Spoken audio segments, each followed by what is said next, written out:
Bună dimineața! Good morning, and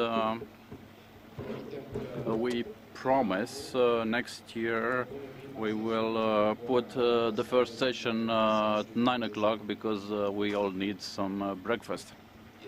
It's an important day of presentations and debates. Considering all the events which took place lately, and precisely the fact that we see each other after 4 years. Meanwhile, the energy system in Romania went through a lot of challenges, which we had both due to the pandemic, which kept us indoors and we were unable to communicate with each other, and also the regional context, which, yes, and this war, which nobody wanted. I wouldn't like to repeat what was said yesterday, but it seemed to me extremely important not to use this moment and energy as a weapon or as a pressure method, or to put pressure on someone, because this, if we are aware and if we can go beyond these things, this will be very good thing for all of us, not just the people who are here in this room, but also for people who are expecting from us clean energy, reliable energy, cheap energy, in order to be able to go on with their lives. We have the pleasure today at our keynote speaker, Vali Benning, will present us some ideas and challenges, which then I would like you to be more interactive, and I would welcome a lot of comments and opinions from the room. I will also invite the other esteemed speakers, which I will ask to concentrate on 8 to 10 minutes speeches, because we would like to find out as many opinions as possible, also from you. And this being said, I would ask Vali Benning to start his presentation. This is about 20 to 25 minutes. His presentation will be made in Romanian. The slides are in English because we were prepared for both options, but I asked him to make the presentation in Romanian nevertheless. Thank you, Vali. Good morning to you all. Thank you for your invitation. I apologize if it takes longer, because I have to adapt my presentation. I conceived it in English. I'll have to translate for myself some things. My big regret is that I was unable to cover all the points in the agenda, and I rely on the distinguished speakers to cover the aspects I was unable to cover. I'm sure there are much better speakers than me on certain subjects, and I'm sure they will cover them much better than me. And then, and now, without delay, yeah, well, I did test it before. I will start meanwhile. The first slide is about a summit of the European Union.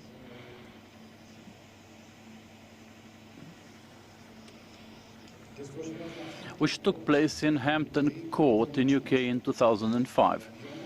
I found out about it in 2011, but I'm very impressed about the vision they had some 20 years ago. Europe is about to lose the competition for energy resources, and the planet is warming. And if the planet is warming, Europe is the first victim of a climate migration. So if Africa becomes unlivable because the planet is getting warmer, then the only possible destination for the people there is Europe. So then from that point on, European leaders thought that Europe should become a leader of fighting the planet warming and the climate change, and also Europe was supposed to become a leader in the green technologies, a leader in the number of patents for green technologies. And the Green Deal practically is a peak. Repower EU and so on are just focusing and narrowing down of the range of measures which the European leaders saw in 2005. What's interesting is that the world follows this trend because the people understood these menaces. Europe is now falling behind in the green technology areas. We'll also discuss the dependence of Europe on green technologies from elsewhere, but it's important that the world is now aligning to these imperatives, and the Paris Agreement is one of the most relevant. If we were to look at what the International Energy Association, this is a net zero roadmap for 2050. We already see some imperatives. The first would be to make the 2020s decade a massive clean energy expansion. Get ready for the next phase for the transition by boosting innovation. There will be a lot of increase in the clean energy jobs or green energy jobs, but we should be careful not to concentrate them. They should be distributed uniformly.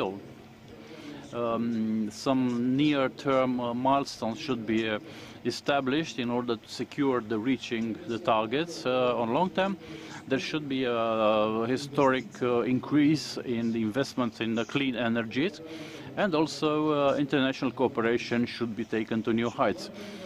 Just to illustrate the key milestones, I will quote again from this report of the International Energy and I will remark some very spectacular and very ambitious elements. Just to give an example, in 2045, 50% of the warming will be provided by heat pumps, and in 2030, in the world, 150 million hydrogen tons will require power of 850 gigawatts. We recommend no more mining, no more mines close to our year. Similarly, there will be no more permits for new capacities for producing electricity by using coal without CO2 capture. You will have this material. I'm not going to insist on the milestones, but I'm just showing you the similarity between the goals of Europe and the goals proposed by the part of the world covered by the International Energy Agency. I'm not going to insist on this because this is not really the object of this. I'm mentioning this slide only as a part of the logic of the presentation, but the goals there are a revolution considering the vision which the European Summit had in 2005. Similarly, the EU Fit for 55 I didn't have enough time to put the results of the last debates in the European Parliament. It's true this concerns syncope, and they will go back to an understanding and coming back to a dialogue with the European Commission to continue implementing these goals. And if we were to look at Repower EU, I'm convinced that Rick Stab is more qualified than me to explain the challenge to reduce the import from Russia by 155 billion cubic meters per year. I would mention also other targets from this package. On the other hand, increase of the energy efficiency from 9 to 13%, and also another relevant target, increase of the target on the weight of the renewables in the final consumption of consumption of energy from 40 to 45%. This increase will be translated to 1,236 gigawatts of renewable energy by 2030. At present, the sum of the targets of the national plans covers 511 gigawatts. Fit for 50 was talking about 1,067, and Repower EU is already referring to 1,236. The target will be increased, so the solar target to 320, and by 2030, 600 gigawatts, 10 million units of individual heat pumps, 20 million tons of hydrogen, that's 2 million in Europe and 10 million in the neighboring countries of Europe. And also the changing the increase of the targets for renewables. For instance, 75% of the hydrogen consumption should be in industry, which is up from 50% at present, and 5% in transport, up from 2.6% at present. This will bring up a classic debate. There are people who advocate for electrification and people who favor the degasification. And we all see this is a package which creates conditions to develop businesses, to innovate and so on. Just to give an example, the European Heat Pump Association, the Producers Association, says that in a fully decarbonized Europe, heat pump technologies are the #1 solution for heating and cooling. The Gas Distributors for Sustainability Association says that the goal of the European Union that to have in 2030 about 35 billion cubic meter of biomethane. They say that they support the vision in Repower on the biomethane and also hydrogen. And a very important message, the distribution networks, the gas distribution networks are very valuable assets for the European Union, and they will be the base to reach the goals of the energy transition.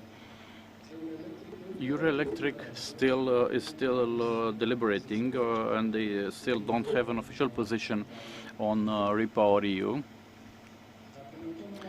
If we were to look closer on this graph, this is the representation of the ambitions of the European Union, or say European Commission for the time being, about the increase of the renewables.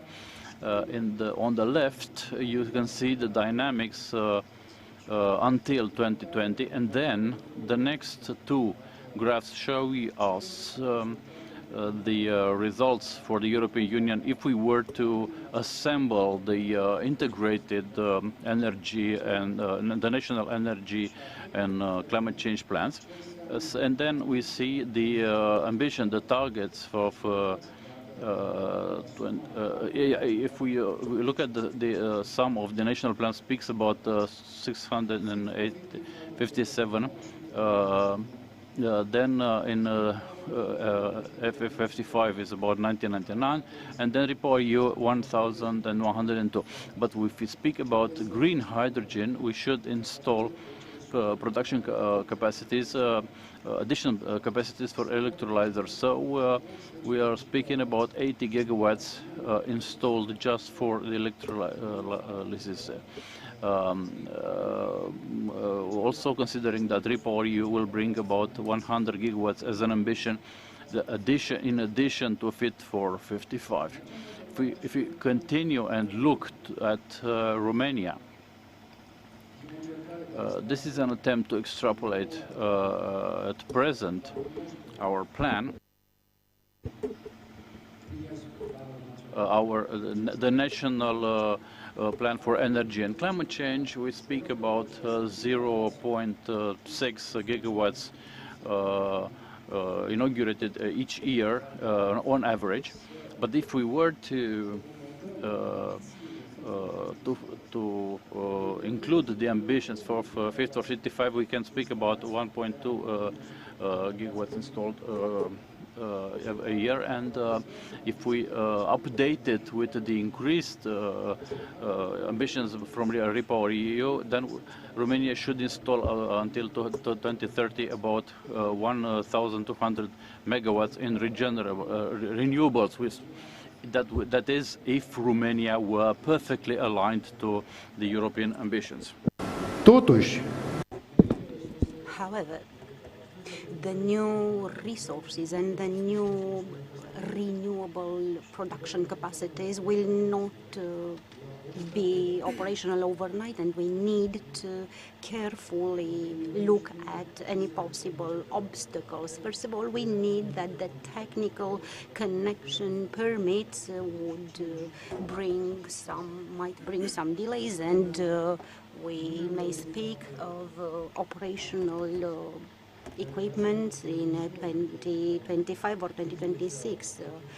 And then we did not speak of our relationships with manufacturers, turbine manufacturers, for example, because you want to commence activity now, but if they can only deliver in 2024 or 2025, then you can't do anything. And they have orders from across Europe.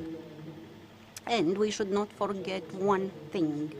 In this country, we depend on permits issued from central and local levels. And the central government cannot commit that the local government will provide such permits in due time.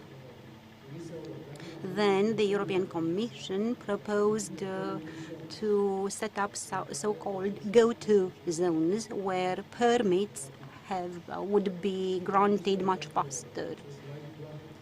On this slide, I only have the map of environmentally protected areas. Now, let's imagine the map of Romanian counties and the map of transport and distribution networks, and let's try to imagine where we might create such go-to zones so as we can cater for all requirements, environmental requirements, connection requirements, permits granted by local or regional authorities, and so on. So there is a long way for us to implement these go-to zones recommendations. At the same time, Europe should become a green technology leader, and at the same time, the European Commission initiated studies to see how dependent is Europe on raw materials and technologies in the field. Here we have a quote from a European Commission report, on strategic technologies, and we speak mostly of very well-known components for the energy industry. We speak of renewables, electrical mobilities, airspace and defense, and look at dependencies. Again, I will not insist now, but Europe is doing her homework and is trying to see how dependent it is. Moving on, we look at technologies.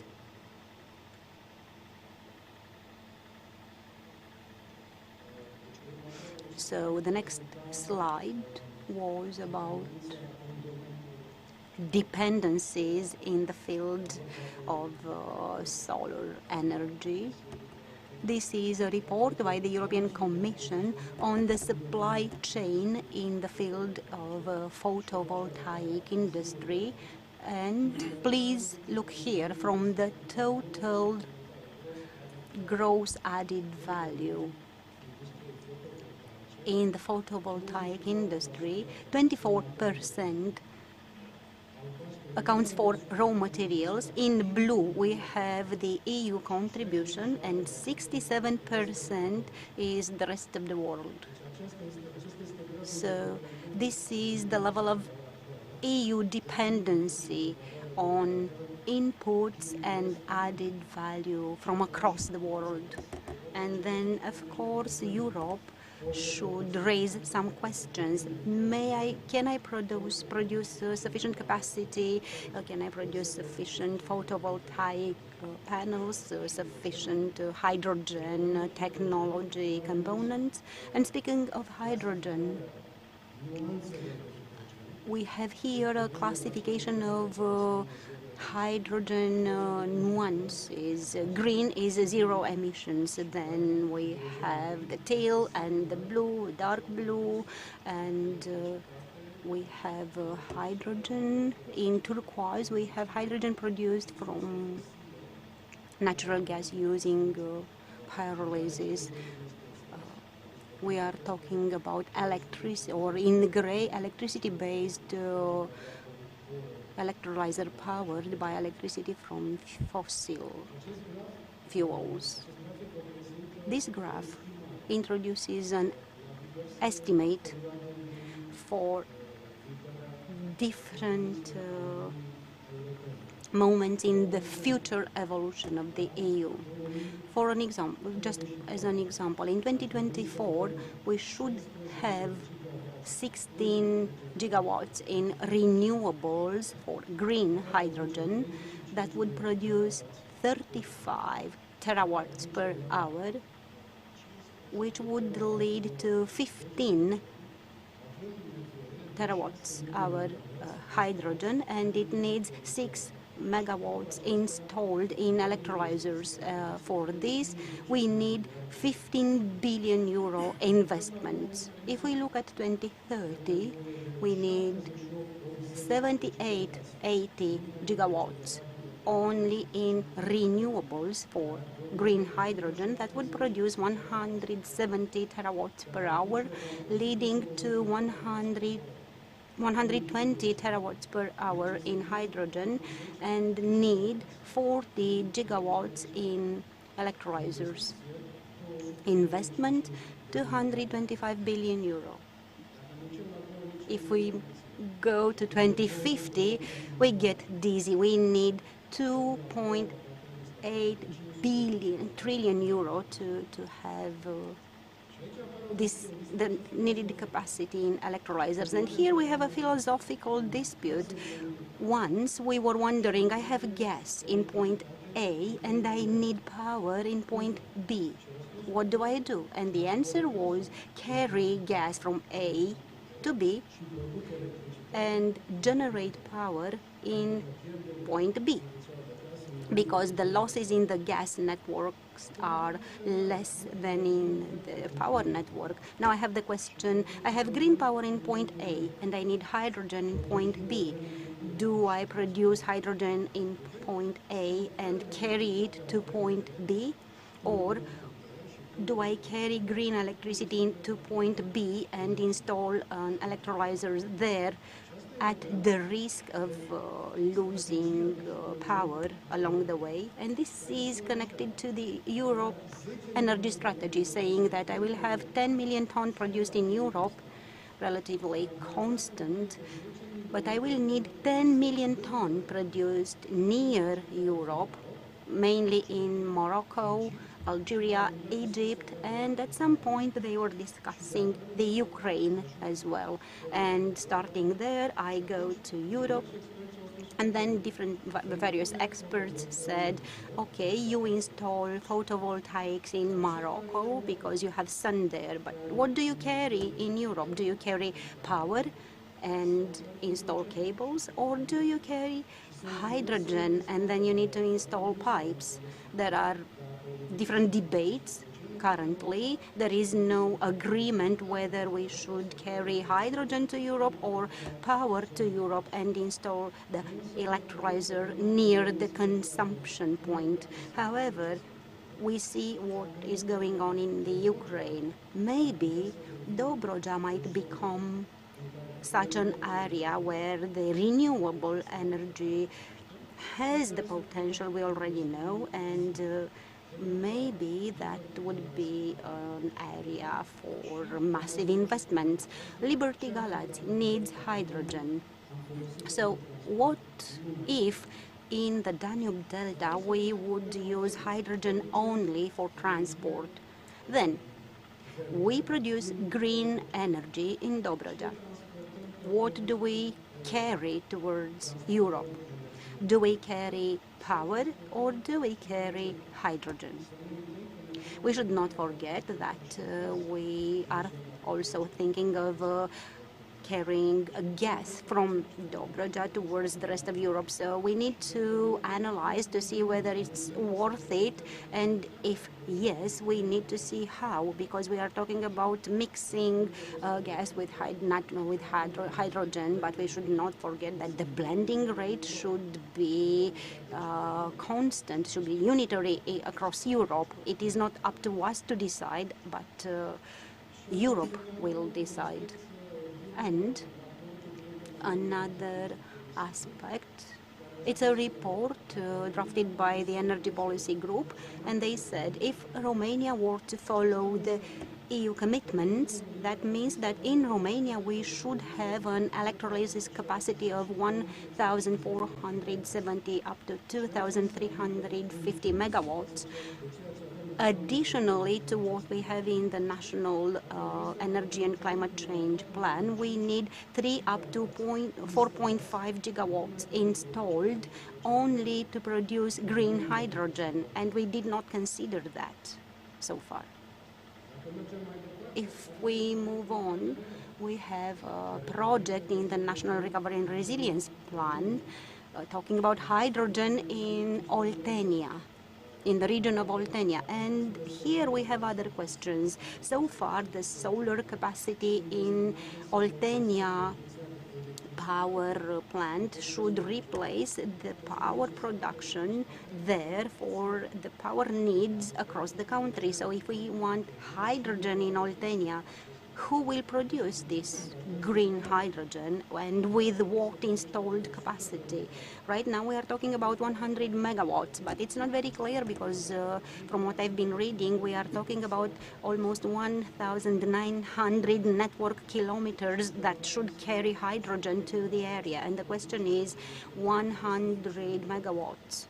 Is it enough? We are talking about the 20% intended for the blending, which is already a high rate, or are we talking about 100%? So we need to carefully think and calibrate everything before moving on. Another question I have is whether it is a good idea to produce energy in the Ukraine. Recently, officials there said that we are getting ready to get 1.5 billion euro revenues from exports. You have here the price map. on the spot markets in the EU on June 9. So the question is whether technically and commercially this energy from the Ukrainian nuclear reactors, if this energy gets to us, will that help us reduce prices in the region, or will it be an opportunity for them to gain more and the price will stay the same? Are interconnection capacities enough? Flexibility. There is no event I do not raise this topic. After lunch, we will have a round table NL. One of the topics is flexibility, so I will not insist now on the topic. Obviously, Romania needs investment in frequency-related flexibility resources, and for this we need state aid. We need immediate investment grants. Regulation 943 and Directive 944 mention distributed demand-side flexibility, not frequency-related flexibility. I'm talking here about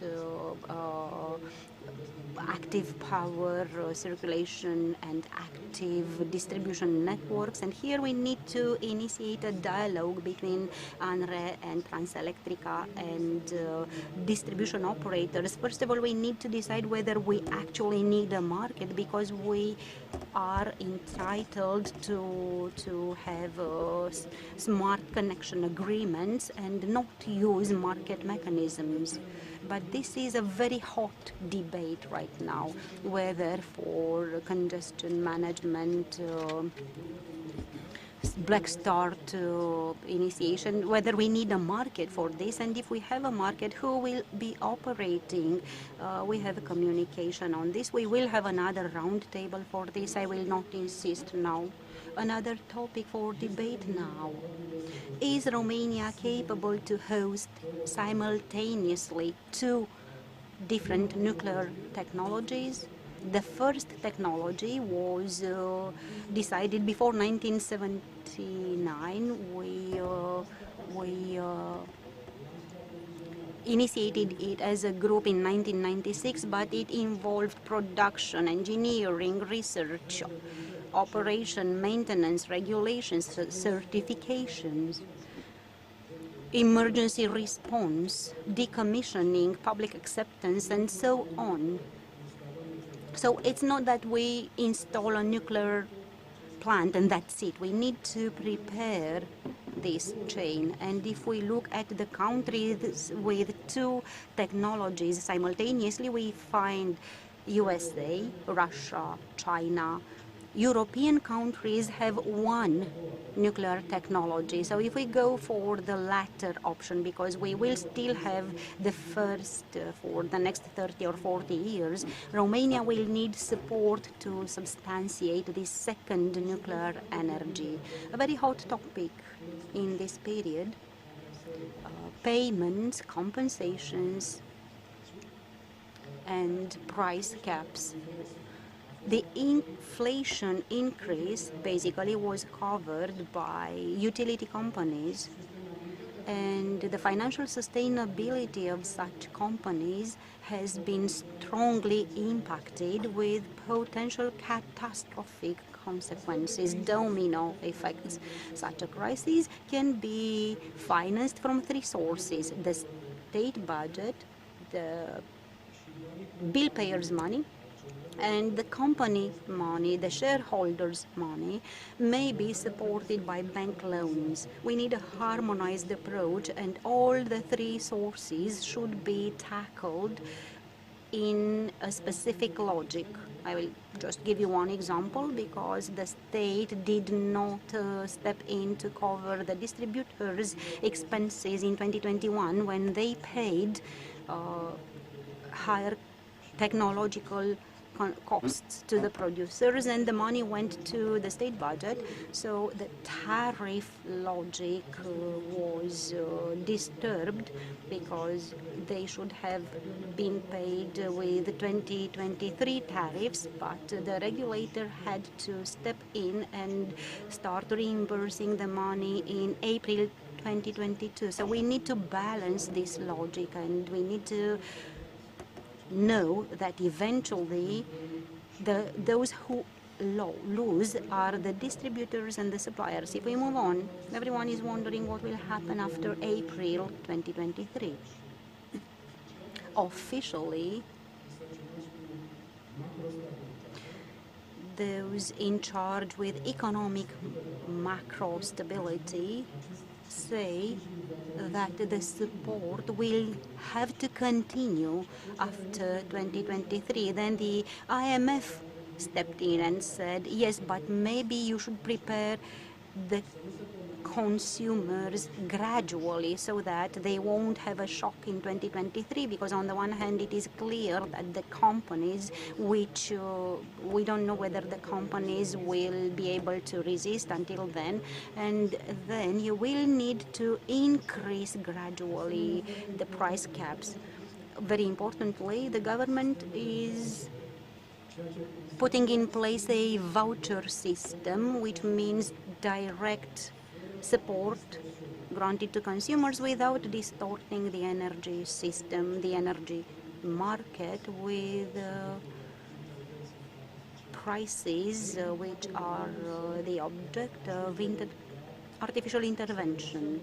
Maybe it's time we gave up to recourse to utility companies' pockets and use this direct support. 2 more slides.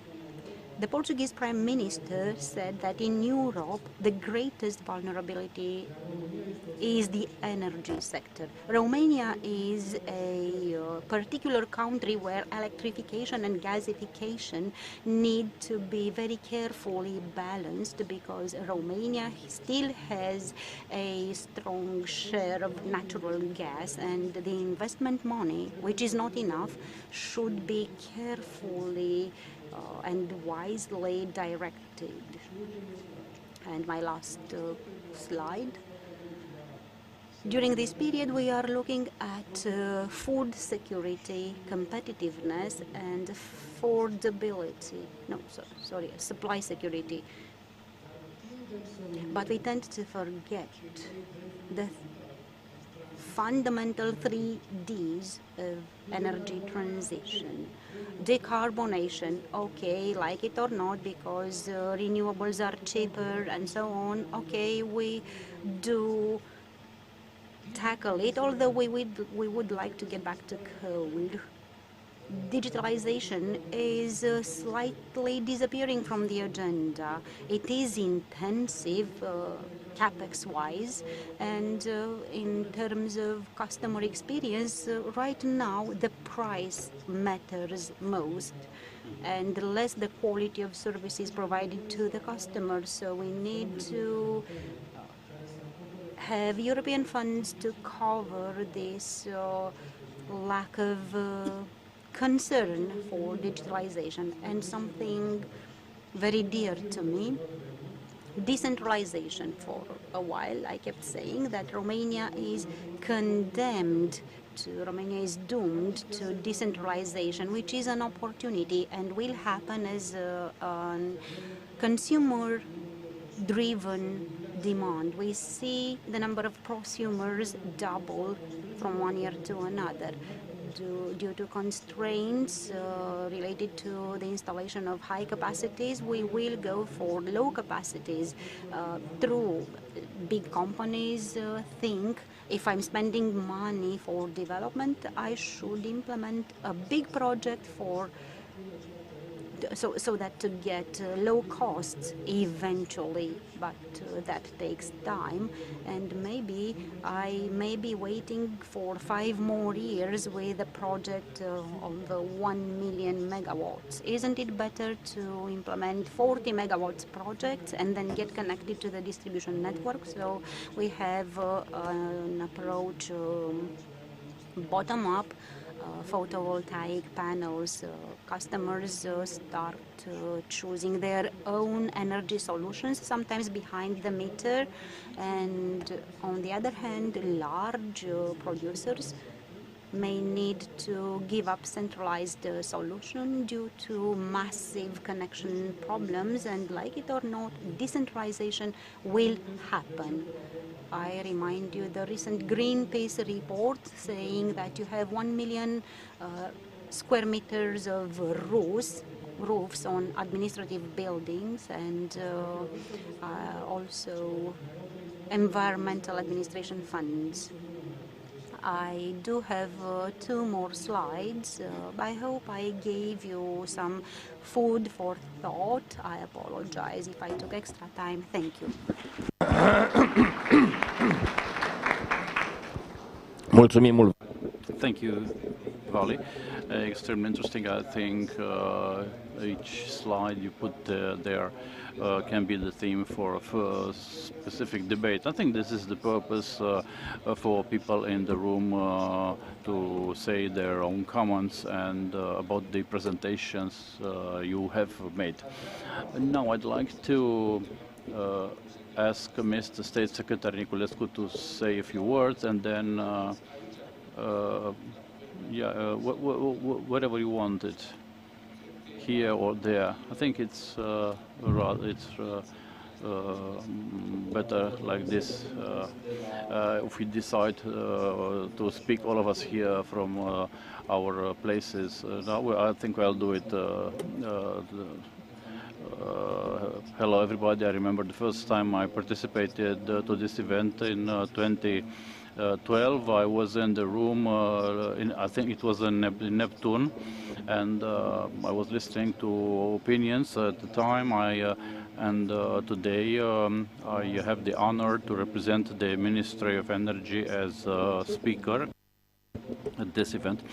Indeed, many interesting things in the presentations of Mr. Bino. I think part of the activity we are developing at the Ministry of Energy, processes which we are undergoing in the last year related to surpassing all the challenges we are going through lately. This is a period which is not very easy for us. There are a lot of challenges. In this transition process, we have the price of the energy prices increase, amplified by the issues of the Ukraine war. I'm not going to very many details, but we have to deal with all these challenges. There's also the drought installed in the energy system. I mean, there are no new investment projects, no new capacities. Production capacities for I don't know, 5 or 6 or 7 years now. Again, the investors are coming back. They are stimulated by the funds available through the European funds, the national program for recovery.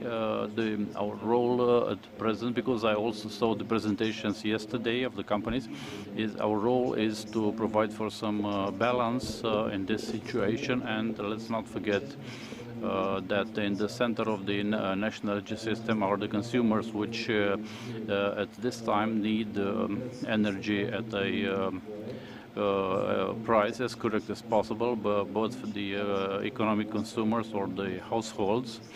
But our efforts now should be oriented towards this energy needs of the consumers. And let me tell you that one of our preoccupations at the Ministry of Energy is also to diversify the supply sources related to the natural gas and also the other supply efforts. The efforts of our minister, Vigil Popescu, to find new supply sources for the following cold season, to flood the natural gas market with new resources. We saw an example of mobilization in the Romanian parliament, political consensus about the redrawing of the offshore law and adopting it in an emergency procedure.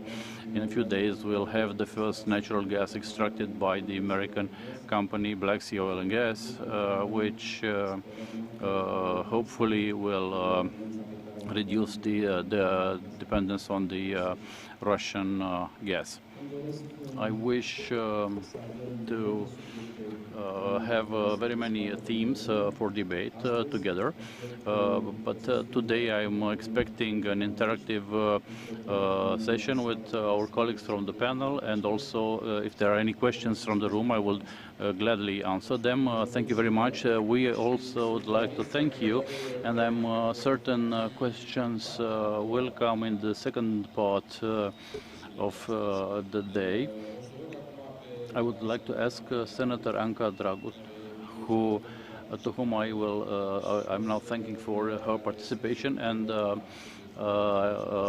please say us a few words. Thank you, and congratulations to Mr. Binik for the presentation, but there were so many themes for debate. It's pretty difficult to handle them all. I'm not sure if we can handle them in the time available.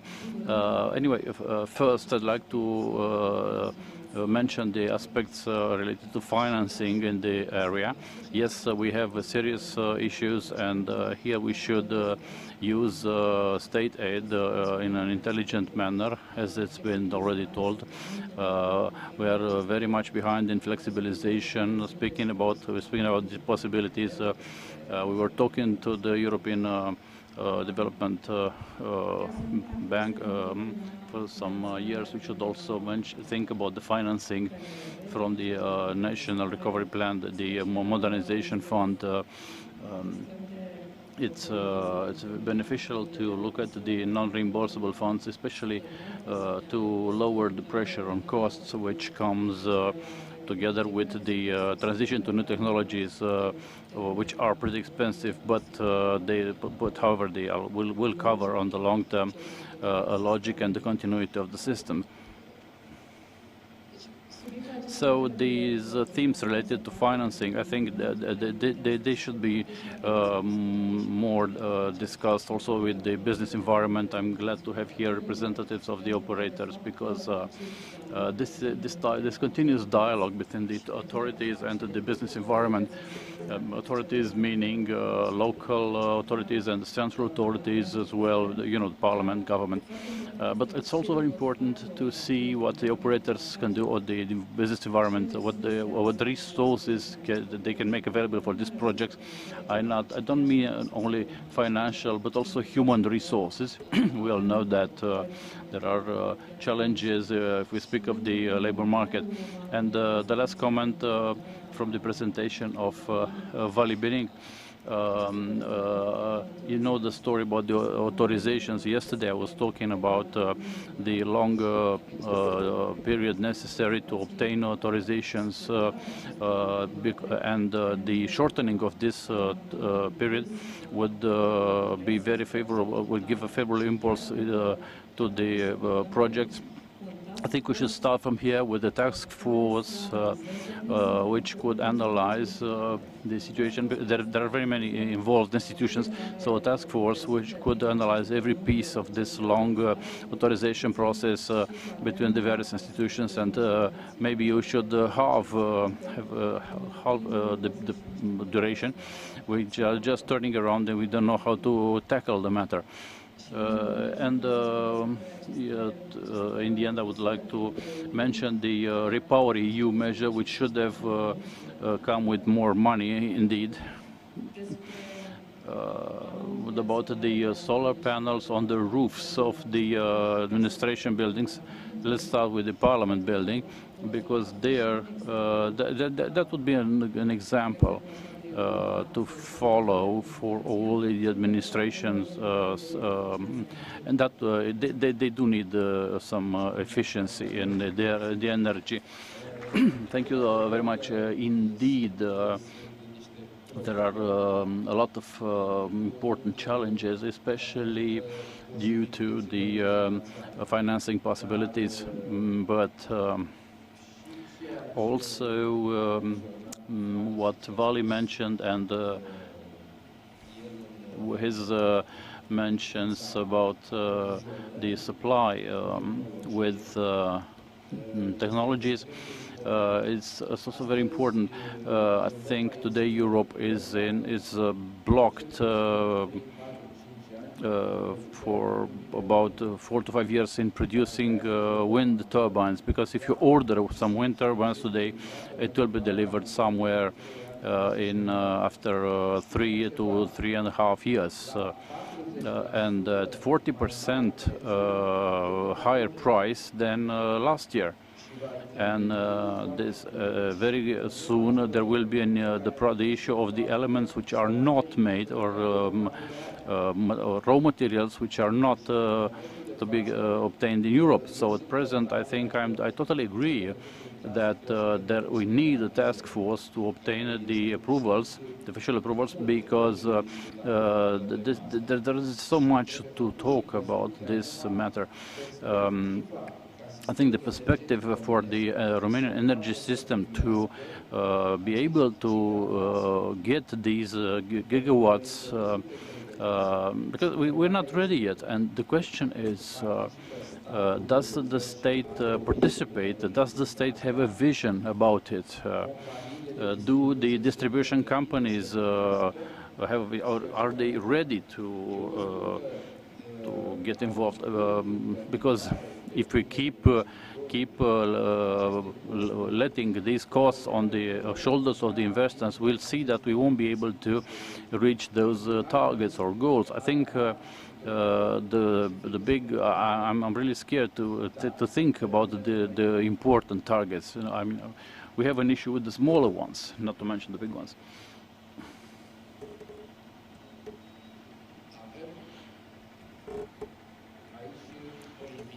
Yeah, we have here invited Mrs.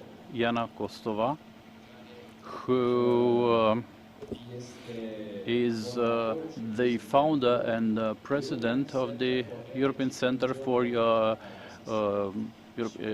and Geopolitical Analysis, and I will ask her in 7 to 8 minutes to present us the slides she has prepared for us today.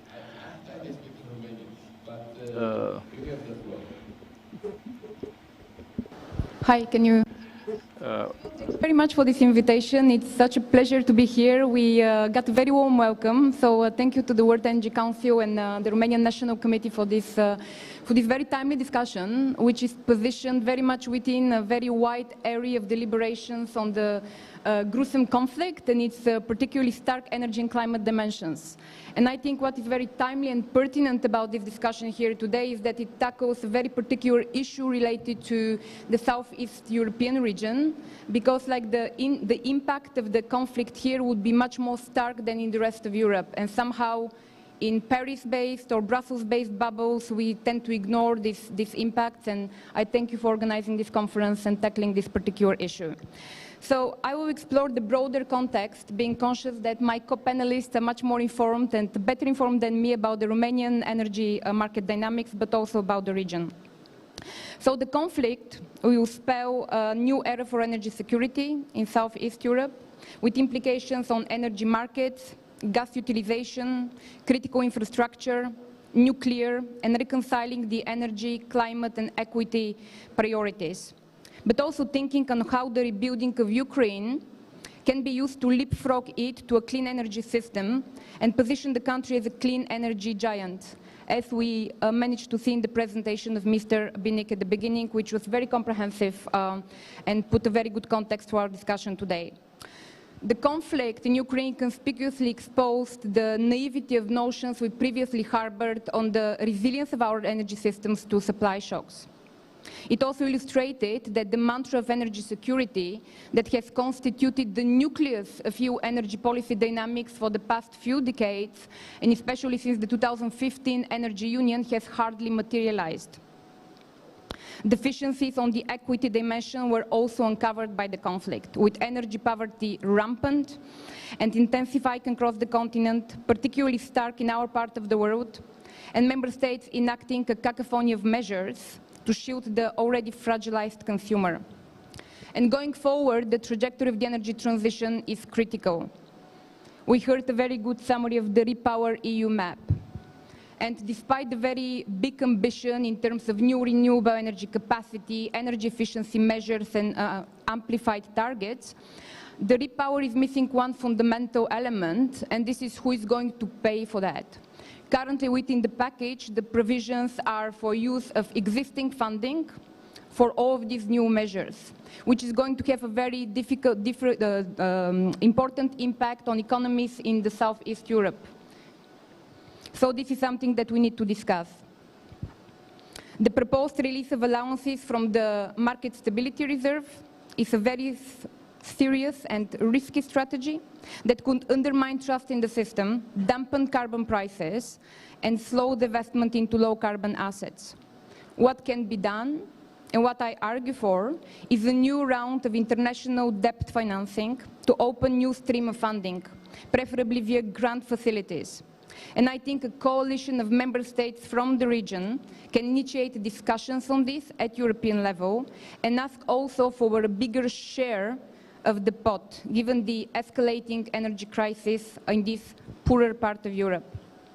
But to rebalance the energy trilemma and deliver on our security, climate, and equity considerations, the most potent action for me is demand destruction, deployed concurrently with the fiscal action to protect the most vulnerable.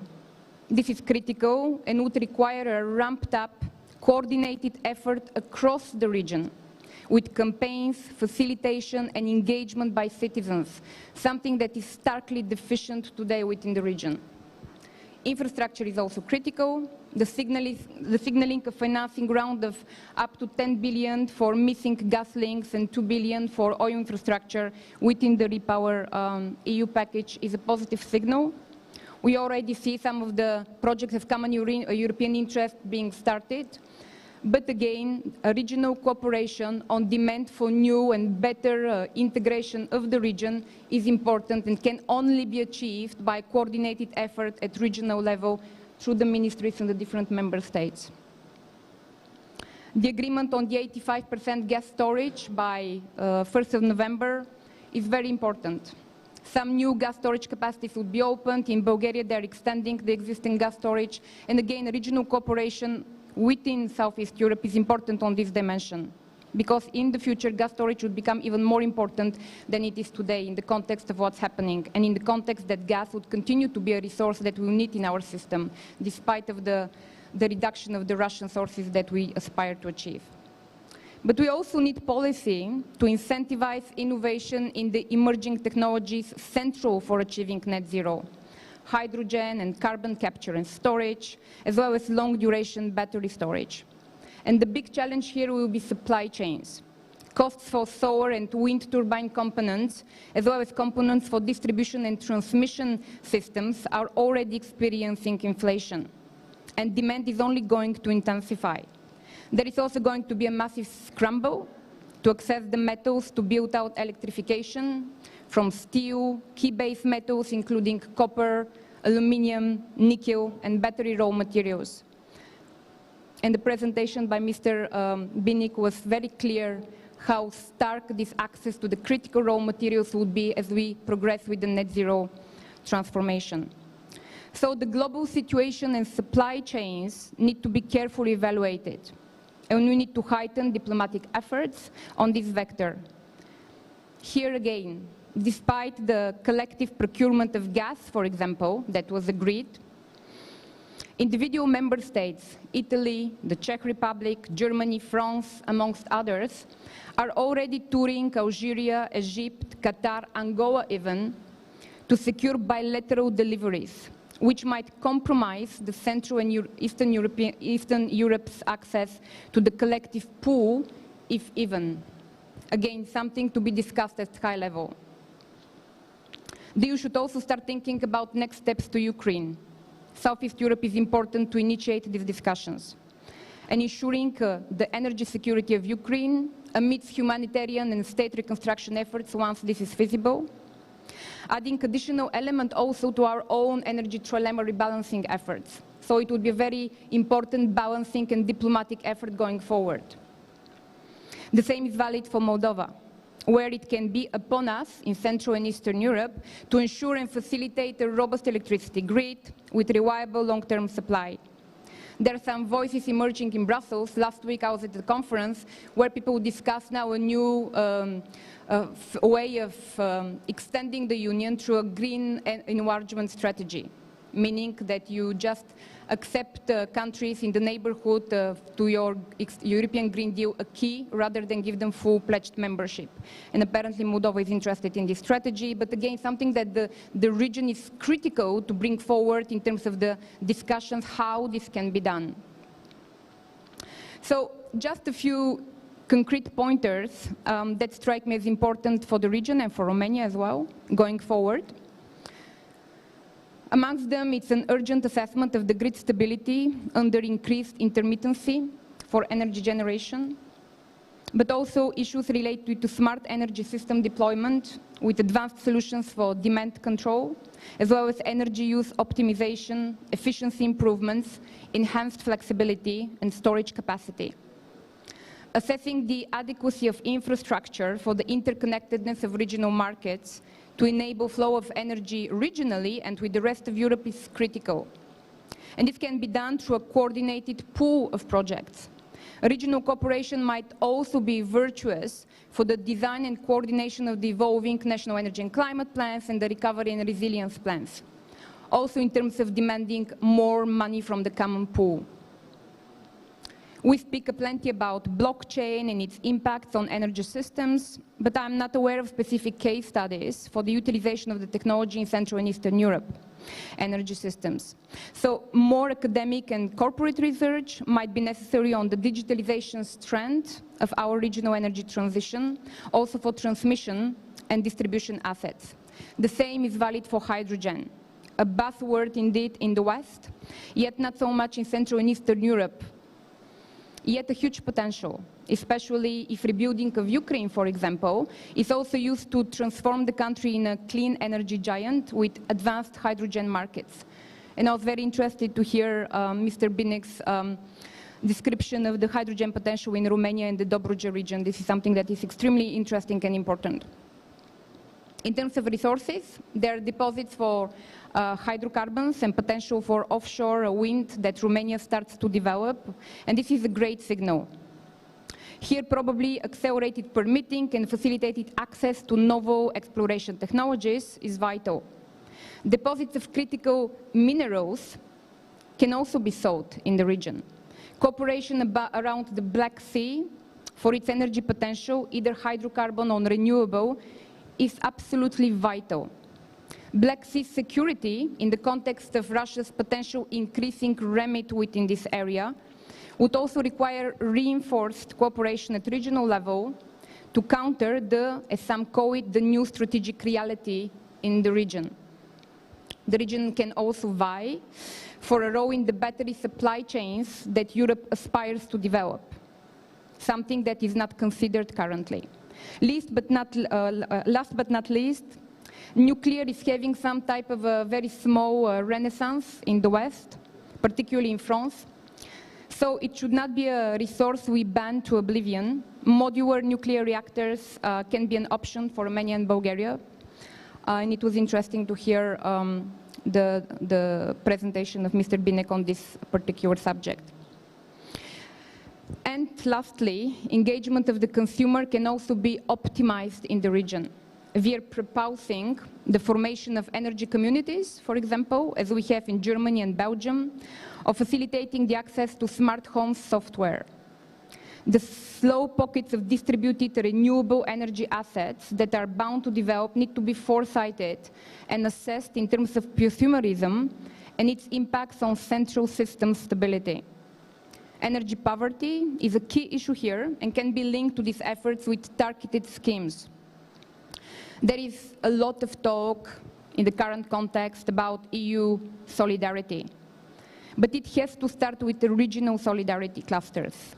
Regional efforts on the energy poverty dimensions might bear results given the identical profile of energy poverty in this part of Europe compared to some differences in the West. Maybe via collective schemes and pilot projects, exchange of best practices database, and tailored measures for monitoring of the issue and the various schemes used, as well as their effectiveness.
energy to allocate from the modernization fund significant amounts for investments in grids. I think we are talking about almost 1.4 billion euro allocated from the modernization fund for grid operators. This is a welcome action, not only from the viewpoint of operators, but also from the viewpoint of investors who could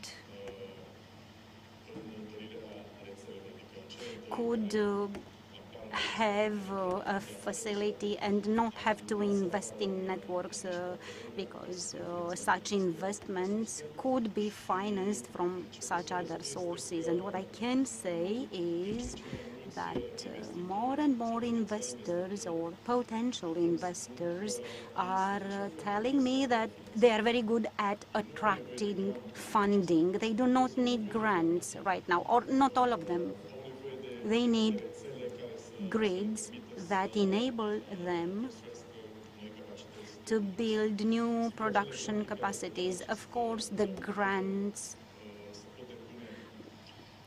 for which applications may still be submitted until the next week. I understand the deadline was extended for funds under NRRP. They are important. And here I move to another topic, distributed production, because those calls for project proposals under NRRP encourage production capacities with the consumers, so distributed production. This is a reality. There is stronger and stronger interest in it. First of all, due to power prices, very high prices, and in the panel we have representatives of utility companies. They will have to adapt to these new realities. As we have seen in a slide presented by Mr. Binig, the interest in new production capacities and prosumer installations will increase, and not only in terms of numbers. The numbers in prosumer community, but also in terms of installation capacity. There are more and more companies which own storage spaces and will build hundreds, maybe thousands of kilowatts in such capacities. Sure, we should talk about it, and it's a very widely discussed theme at European level, whether the European energy market model is sustainable or whether it should be changed. I'd say it should not be radically changed, but definitely it requires some adjustments, some mechanisms which might provide for some stability on long term. This mechanism was invented years ago, and it brought about at European level, and we still are able to attract these capacities. And the reason why I would like for us to maintain this model. Unfortunately, and this is my last thought about it, unfortunately, lately we were all the time busy with important and urgent issues, and we attempted to solve these important and urgent issues, and we were left with very little time for really important but perspective issues.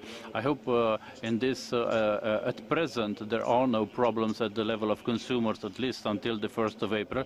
We can concentrate on solutions which can solutions for issues on medium and long-term range for this energy crisis. Thank you. Thank you also. Thank you very much, Mr. Vice President.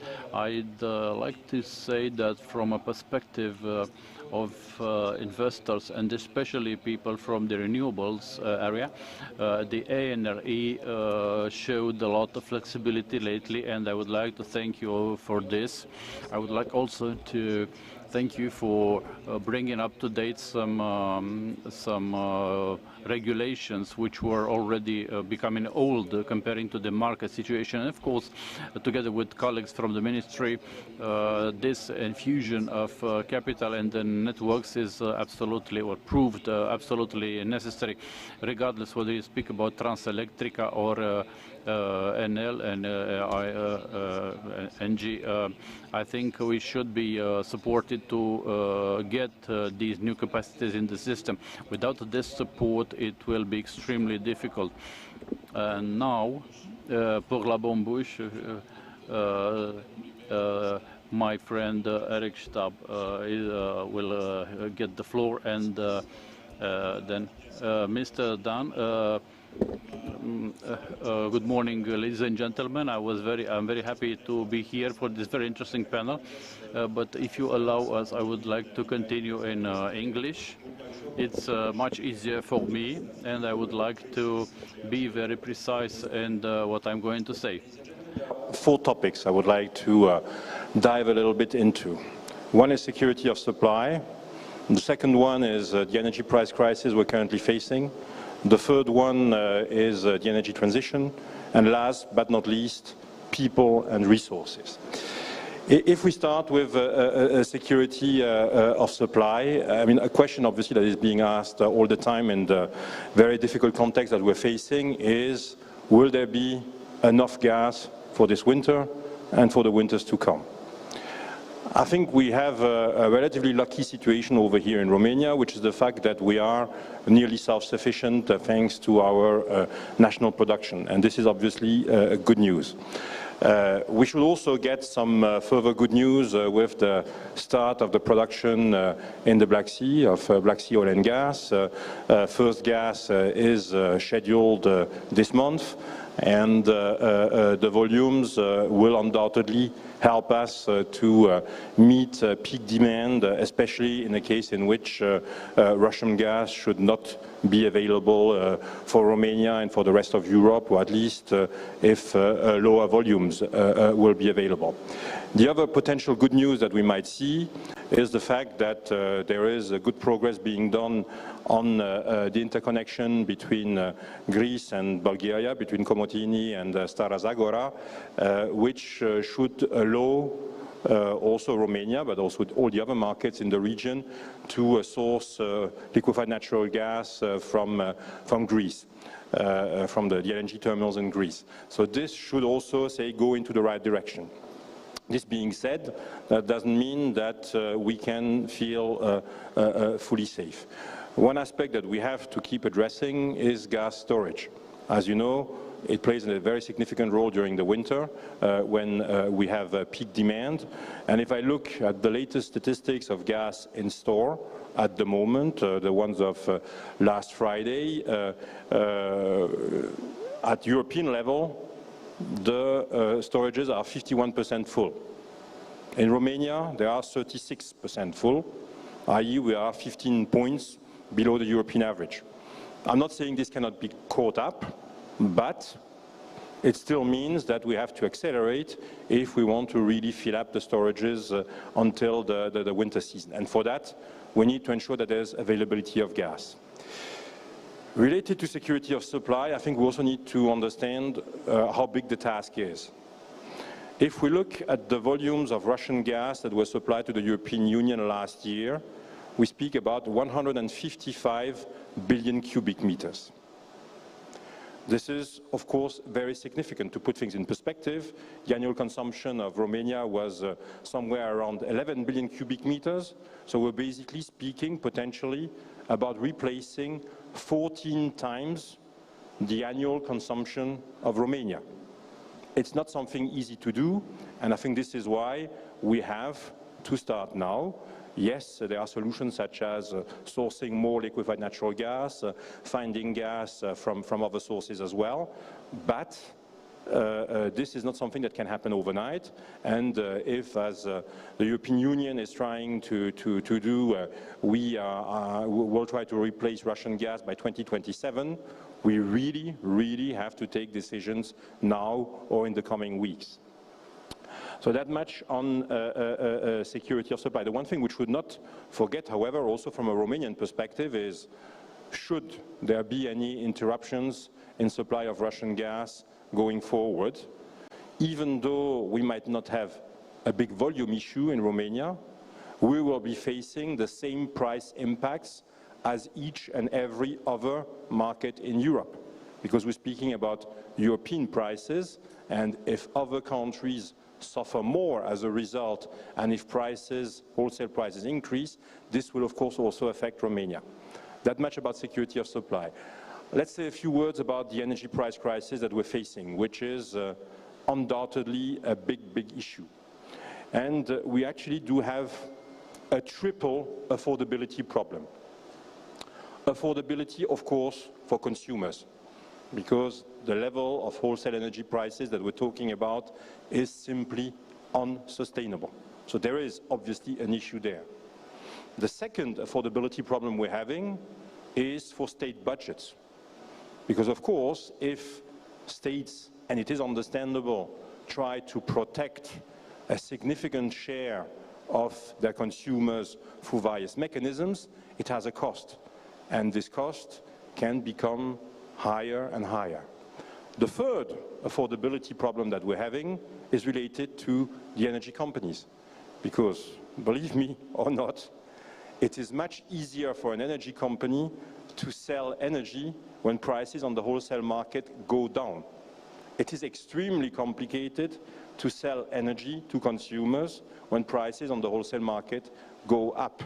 And we, as energy suppliers, cannot keep, say, facing the burden of pre-financing all those protection measures. I think this is one of the key matters of concern that we are currently having. Now, what is the way forward? I think the way forward, when talking about affordability, is first of all and foremost to focus on those consumers that truly need support. I mean vulnerable consumers. I mention those figures fairly often, but if I take the example of ENGIE. At ENGIE, we have approximately 2 million customers in Romania today.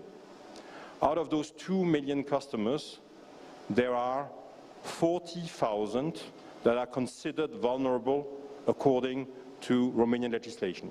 40,000, that's approximately 2%. In France, the country I'm coming from, and I think you will all agree with me that it's probably a wealthier country than Romania, we have 25% of the population that is considered vulnerable. So how can we have 25% of the population considered vulnerable in France and only 2% in Romania? We clearly have to find ways to protect a higher share of the Romanian population, but in a very targeted way. And I think this is one of the things that is missing. And when talking about affordability, we also need to accept to make choices. If there is not enough money available in the state budget, then we need to speak about the level of the protection, the level of the price caps that we potentially introduce, because if not, unfortunately, it will not be sustainable. And I think this is one of the very difficult questions that all together, all stakeholders together, we will have to try and answer, especially when the current scheme that is in place will expire by the end of March of next year. And when I say when, it means we need to answer that very quickly, because we need to ensure that there is sufficient visibility for everyone to understand what's going to happen after the scheme expires. So that much on energy prices. Now a few words as well on energy transition. A lot was said already by the previous speakers. I will not say much about renewables because both Valeria Jubinik and Zoltan were very clear on how important the deployment of renewables is, but also what the hurdles still are. There's one hurdle, however, that I would like to address related to renewables, which is the cost of balancing today in Romania, of electricity balancing. The cost of balancing in Romania is one of the highest in the world. And of course, as long as those costs will be that high, an intermittent energy, such as wind or solar, will basically struggle to become really competitive. And this is why we also have to address this topic of balancing costs. Second aspect related to the energy transition, energy efficiency. I said it very often, and there are a few other panelists here on this panel who said the same, and I'll say it again because it's an undeniable fact. The cheapest energy is and will always be the energy you do not consume.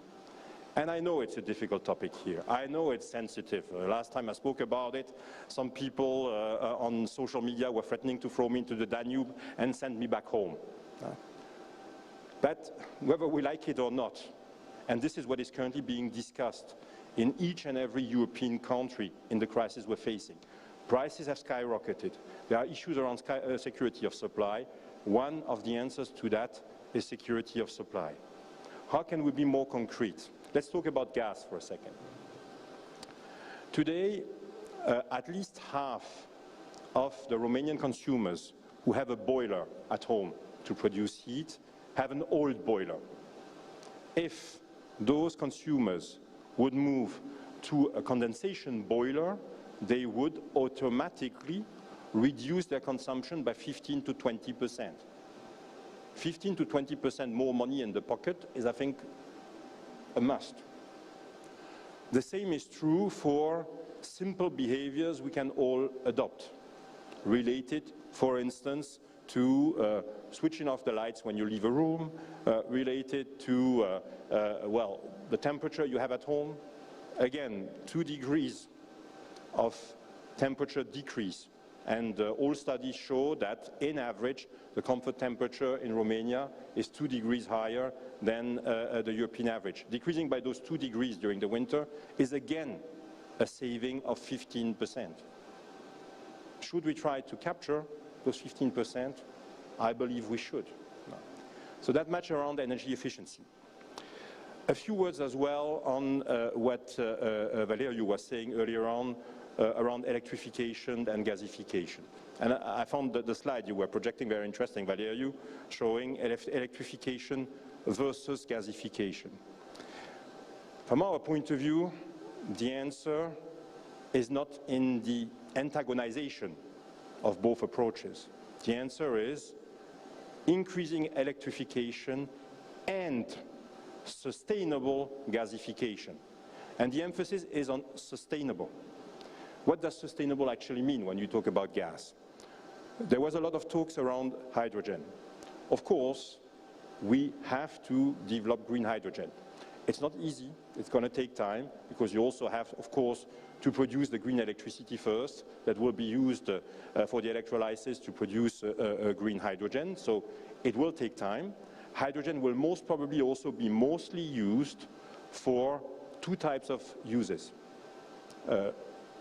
Gas-fired generation that would become hydrogen-fired generation of electricity, and also in the industry for hard-to-abate industrial sectors. It is most probably not an easy answer for the heating market. But what is the answer for the heating market? The answer for the heating market is called biomethane. Why is biomethane important?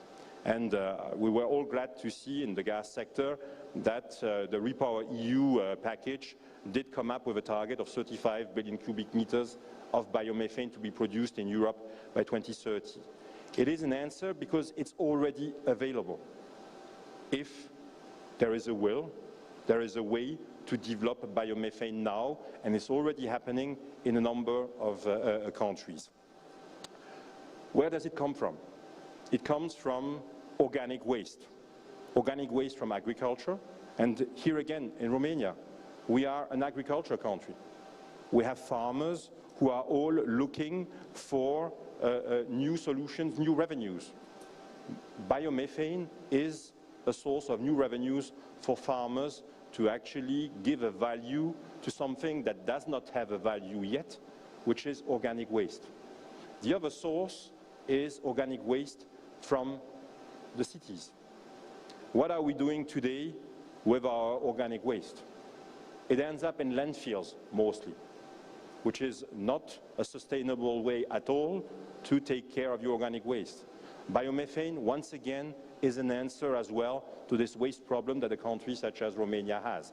And I think we should not oppose electricity and green gases. Why not? Because this is the most pragmatic, the most efficient solution to the energy transition, simply because it's available now.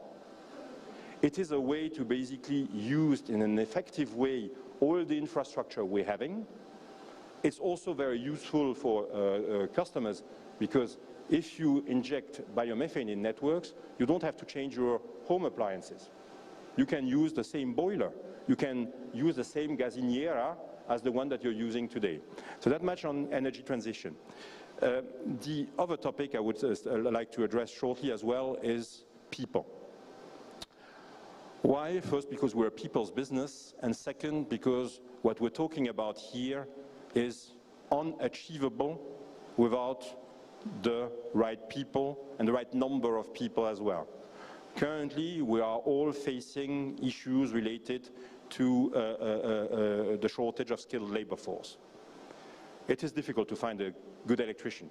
It is difficult to find a good plumber. It's even more difficult to find the people who are going to build the new wind farms, who are going to build and operate the new solar farms, who are going to build and operate electrolyzers.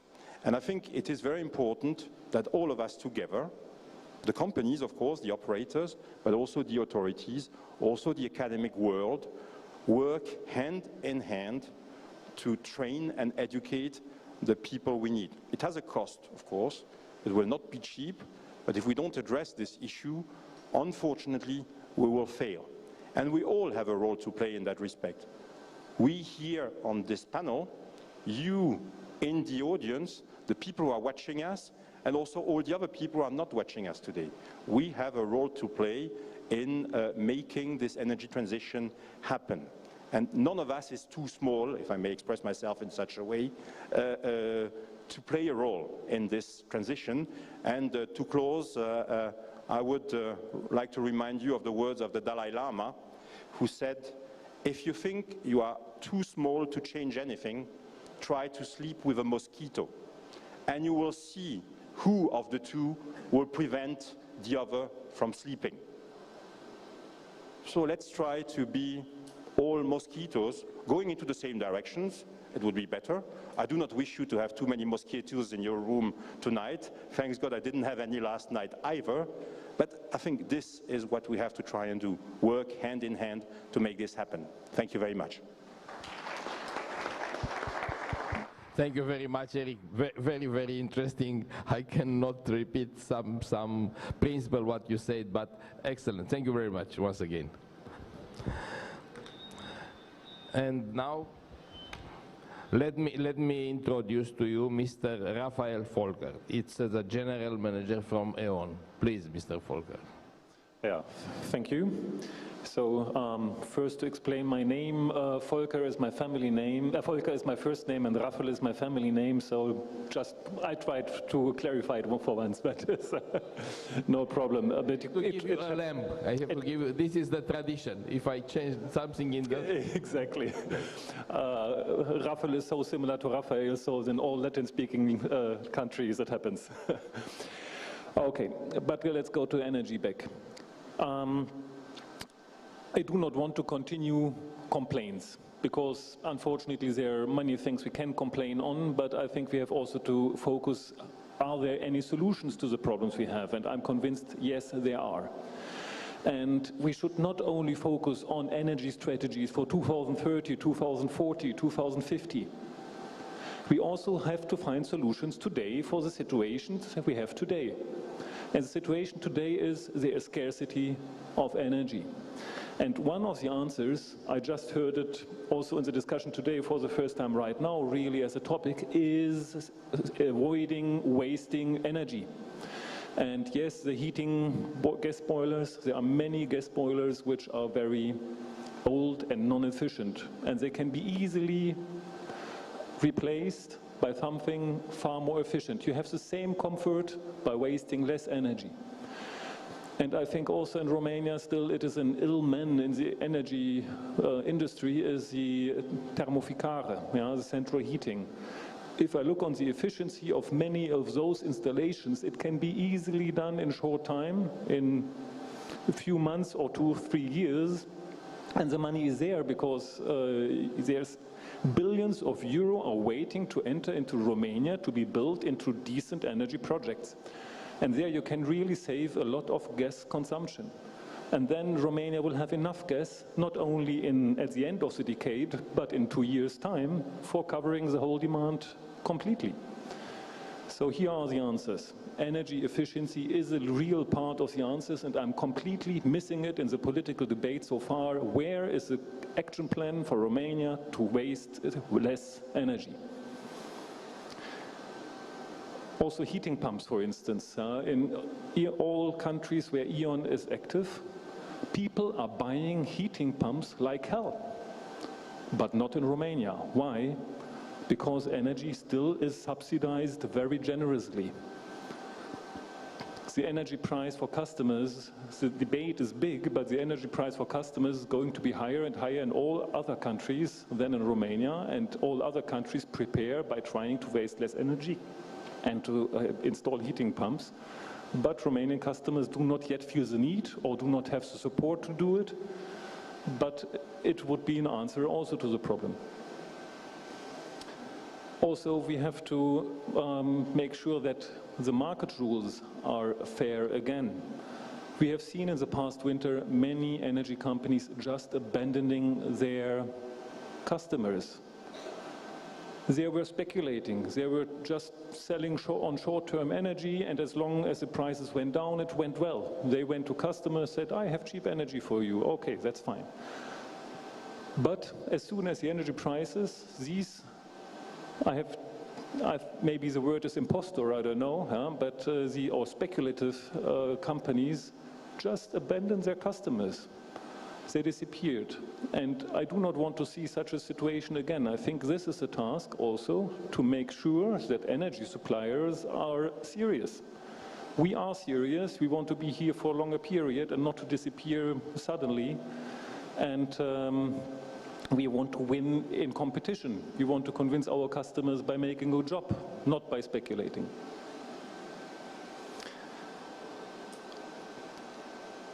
Energy price is a problem. The triple affordability Eric Stab just mentioned is a real topic. And in the current regime, the government says we will pay the subsidies finally. So, and what subsidies are paid from state budget to whom is a political decision which must be taken in the parliament. However, still I'm concerned that the scheme is too generous right now, because we are not subsidizing only the vulnerables, but subsidizing everybody almost. Not really everybody, but a very big part of population and industry. I think here we have to think about to have a more focused help to those who really need the support. Like vouchers, it can be implemented easily. It is a real support for those who need it, and you are not subsidizing those who do not need it and who are still not making enough energy efficiency. But let's also separate two problems. The one is the price of energy on the wholesale markets from production, and please have another look on the distribution activities. And here is something which I do not understand. Why is the Ordinance 27 freezed tariff for distribution? Because this is an industry that really made investments in the past decades. E.ON invested 2 billion euro in energy grids since privatization. And we really have achieved a lot in it. We have higher quality of supply. We have less consumer technology in technical consumption of our grids. And the money is there waiting for, as I said, for European money waiting to enter Romanian market. So there, in principle, is enough money for continuing investments, but if distribution companies are not healthy, they are not going to be in the situation to take that money to invest it into the grids. And we are not talking about huge amounts in distribution. Yeah? So in pessimistic case, I think the electricity distribution tariffs must be increased 1st of April next year by 8 bany per kilowatt hour, which means for a household that consumes 100 kilowatt hours, 8 lei per month. And maybe it's a pessimistic case. In an optimistic case, maybe it's just 5 to 6 lei. So these are the amounts which we are talking about, which are needed for having a distribution industry up and running again. And currently, I think E.ON is the only distribution operator still continuing to invest by hoping that next year it's going to happen, to invest at a high level. But we need to have clarity soon what is going to happen next year, whether we can continue these investments or not. And as I said, so the European projects are really a chance for Romania. So for instance, the modernization fund that was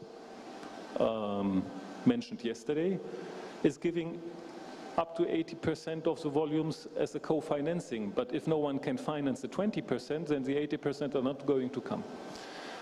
And this would really be a pity for Romania if, again, the European money is there and cannot be taken and invested here. And that's what we want to do, and we have proved that we can do it. We have already finalized a couple of European finance projects. We are running right now 8 European funded projects.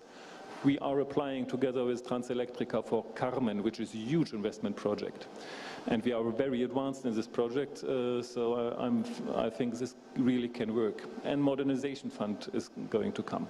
So we as E.ON, we consider ourselves as the European Green Deal company in Romania making it possible, but the distribution industry must really have clarity what happens 1st of April next year.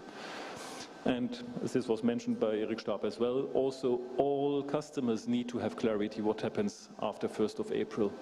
Because if the energy market is totally unclear now, it can have a negative impact on all other economies and all other industries in Romania. If customers or if investors come to Romania and want to build a new factory and they have no idea what could be the energy price after 1st of April, how to make an investment decision today.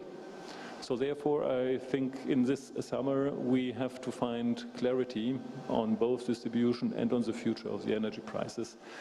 But let's not only complain, let's see it the other way around. If we do this, I'm really optimistic that we can solve the problems in Romania right now, and not only by promising something that happens in 2030, electrolyzers, nuclear power plants, and all the other things. That's probably the direction to be, but we cannot rely only on a future that happens in the next decade if we have to solve problems right now. Thank you. Thank you very much, Mr. Rafael. Very, very interesting. I agree with you. We need some action today, and to have a clear perspective for the next April. Because not only for the householder, for everybody, for all the industries, it's important to know from now on and to be prepared from now on. 10 minute. 10 minutes. Questions from the room, please. Please use the mic.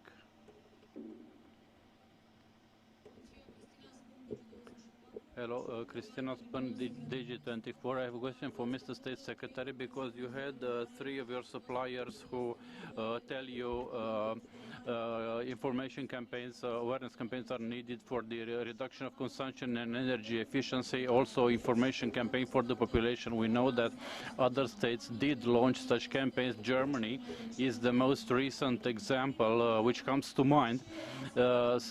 What campaigns does the Ministry of Energy intend to launch for the population, and when? Hopefully not in November. And the second question would be whether there are at present any evaluation of the support scheme for the population at the Ministry of Energy, at least for the capping limit from an array and the Ministry of Energy, whether this support scheme was updated until April 2022. Was it updated considering the evolving prices of the market? and whether you can tell us the amount to see whether the household, the budget can afford it. Please make it short. Please make it shorter. Okay. About the first question, we are working with the energy information campaign, not until November, but as soon as possible. We repeatedly made calls personally, including it in your television campaign about the answers to the energy efficiency. Well, the consumption of energy and natural gas should be made in a responsible manner. The budget estimate is made by the Ministry of Finances. We are waiting for them to notify us on this aspect. Thank you for the questions. Are there any other questions, please? Thank you, Gabriela Tudorici. Please allow us to comment for 2 minutes and a question for a minute. A comment. Starting from the figures of Mr. Winning earlier, my opinion is that Romania will not be able to reach the targets to install the capacities according to the plan. Now, the arguments are of the type first, we have fragile access to technologies compared to other states, low capacity to develop projects. We have very few capacity and a low volume of labor force. And now the question, which may seem scandalous, because we know the efforts of the Ministry of Energy in order to implement these strategies of installing new capacities. But at the same time, we see that the Ministry of Environment told us specifically that we don't need new capacities, but energy efficiency. Ministry of Agriculture is very unwilling to use the land for the agricultural land for these purposes. Can you see an alternative plan from Romania to be the concentration of all the financial resources, human and technical, on the area of networks, increasing of interconnection and the improvement of communication at the internal level, and leaving the prosumer part to develop in the market business? This is considering the maps of Mr. Binning, maybe some green interconnected Romania, you know, with the required amount of energy. If no one will answer you, then I can answer. Indeed, you're right. The level of interconnection of Romania is one of the lowest, 7%. It did go up to 9%. Probably the latest investments made by Transelectrica will help us to 10%. It's still low. The investment in the networks will allow us to install capacities without loading the investors with these tariffs, which is already a burden and cannot be financed. I don't know whether we can reach the figures were brought by Mr. Binning on the board, but the national plan, which is we are supposed to consider until 2030, and I think it's possible. What do you think, Mr. Binning? I wish I will allow Mr. Binning to answer. Two mentions. Of course, the increase of the interconnection capacities will provide for us, in case of need, better access to energies from the neighboring countries. But let's not forget that our main objective is the energy security, and this is something we can only get by investments. And here I'm talking about investments in new production capacities for electricity, and the best for the implementation time, although we've been talking a lot about the permits and the obstacles, so the renewables are the best bet. Very little, we said very little about the potential of the Black Sea offering also from the renewables during this event, because we are now, I've been constant, and I can tell you that the energy security is related to the Black Sea. We see the opportunities offered by the Black Sea about the production of hydrocarbon, but let's not neglect the opportunities offered to us from the point of view of wind energy, of offshore wind mills. And our goal is to capitalize on these opportunities. The challenge for the transport operator is to have the capacities to take over all this energy from the area of the Black Sea, including Dobruja. We have the nuclear power plant, the largest onshore wind mill parks.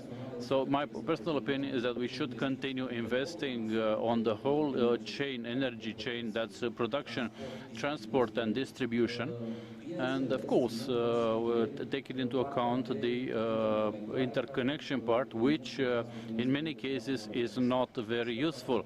I hope this answer has been useful to you, and thank you for your question. Yeah, Vali, please. So yeah, Romania will have to review its national energy plan and climate change plan until 2023, and because at that moment there will be pressures on the people working in the area.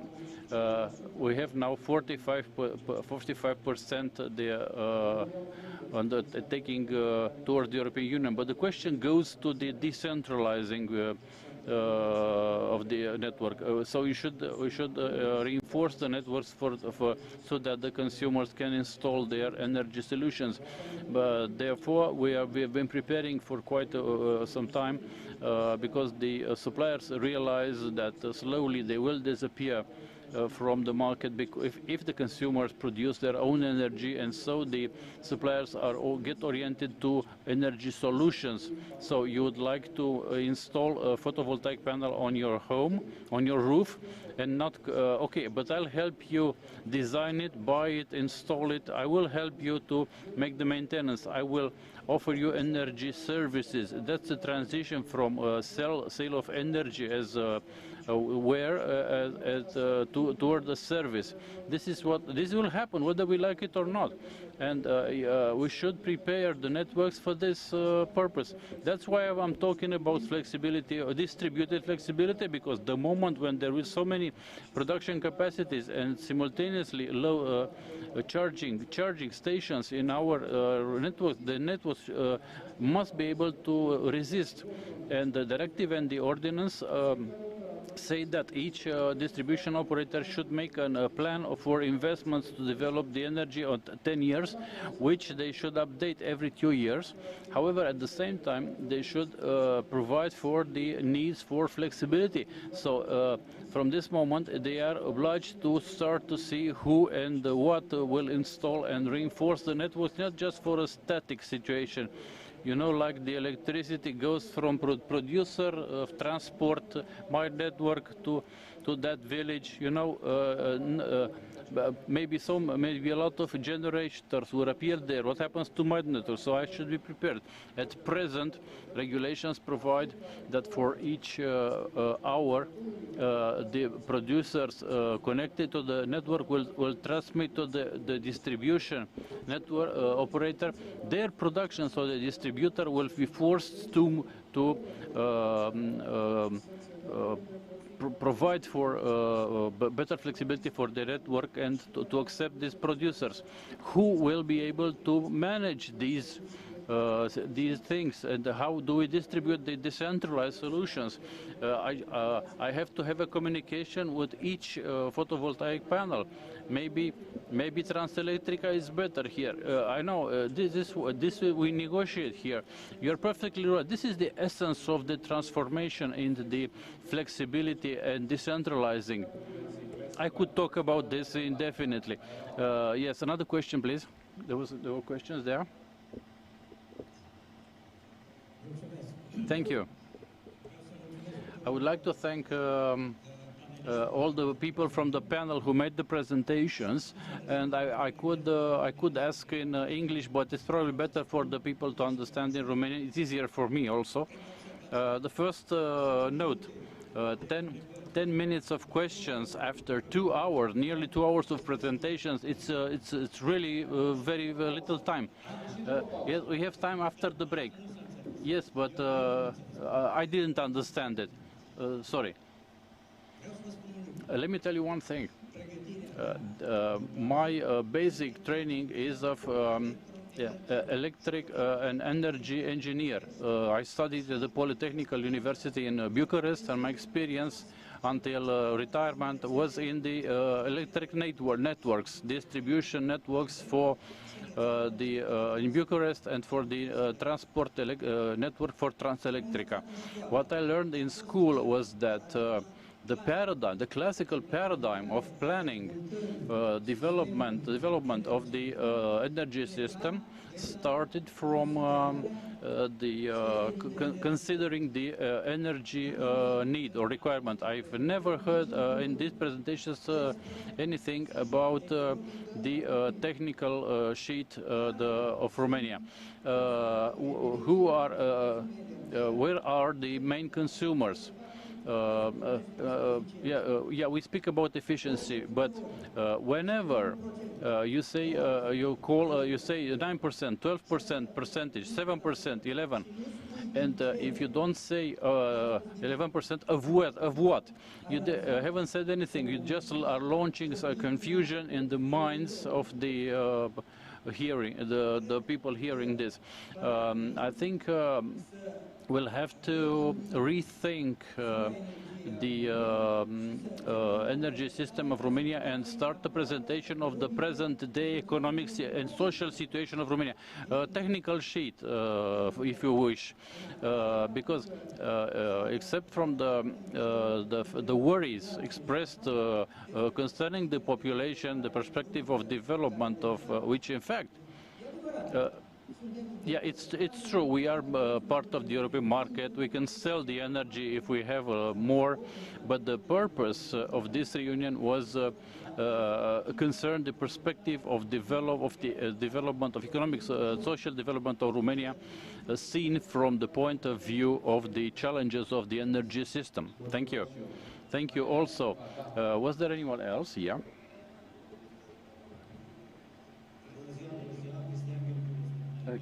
My name is Cristian Gheorghiu from the University Polytechnica of Bucharest. I have two issues, or rather two questions to ask. First, the first question is for the distribution operators in the context of the financing access through the PNRR, which was discussed.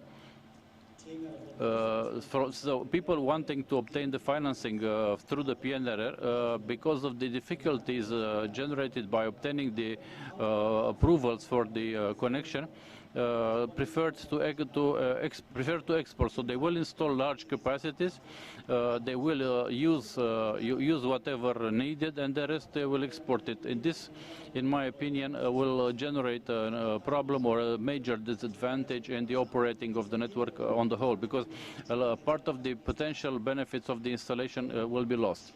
And then I will consider this as a study subject in order to speed up the processes of obtaining the approvals for the process on the whole. That would be a first question or issue I'd like to raise, and maybe you can give us a point of view. The second question I would like to talk about, starting from the idea that at the level of Romania, the consumption in the residential area would be about 40% or maybe more. As you said earlier, the component of the consumer behavior is critical. Do you intend, or do you have, in your perspective, starting to developing management programs considering a dynamic tariffs as practiced in other countries? And the third question I would like to raise for you. It's rather for the colleagues from NRE and the ministry.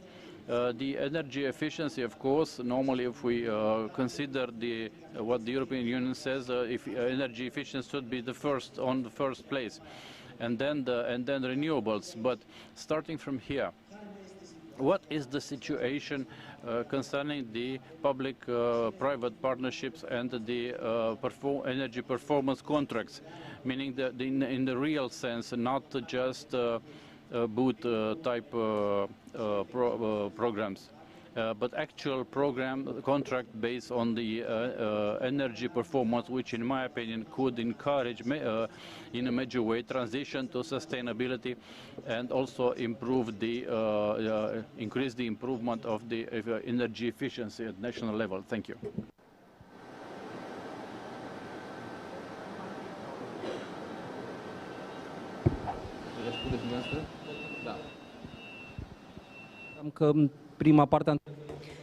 I think the first part of the question went to distributors related to tariffs. Should I answer? I can answer the second question. I invite you at 5 o'clock to the NL round table where we discuss flexibility and demand response. We present examples from Europe and we discuss what flexibility markets can be created in Romania, and we present our concept on how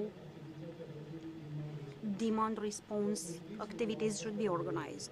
As you know, in such activities, which include aggregation, there are 5 players: the customer, the supplier, the aggregator, the peer of the supplier, and of the aggregator. And the question is, how do we organize and balance everything in the equation, and how do we define the best case for the consumer so that we can realize what and to what extent anything has changed. So how do we quantify the best case to see the added value for that consumer? So at 5 o'clock, my colleague Alexandru Petruț will present precisely these aspects, and I will try to deliver a presentation on distributed flexibility markets, not frequency-related markets.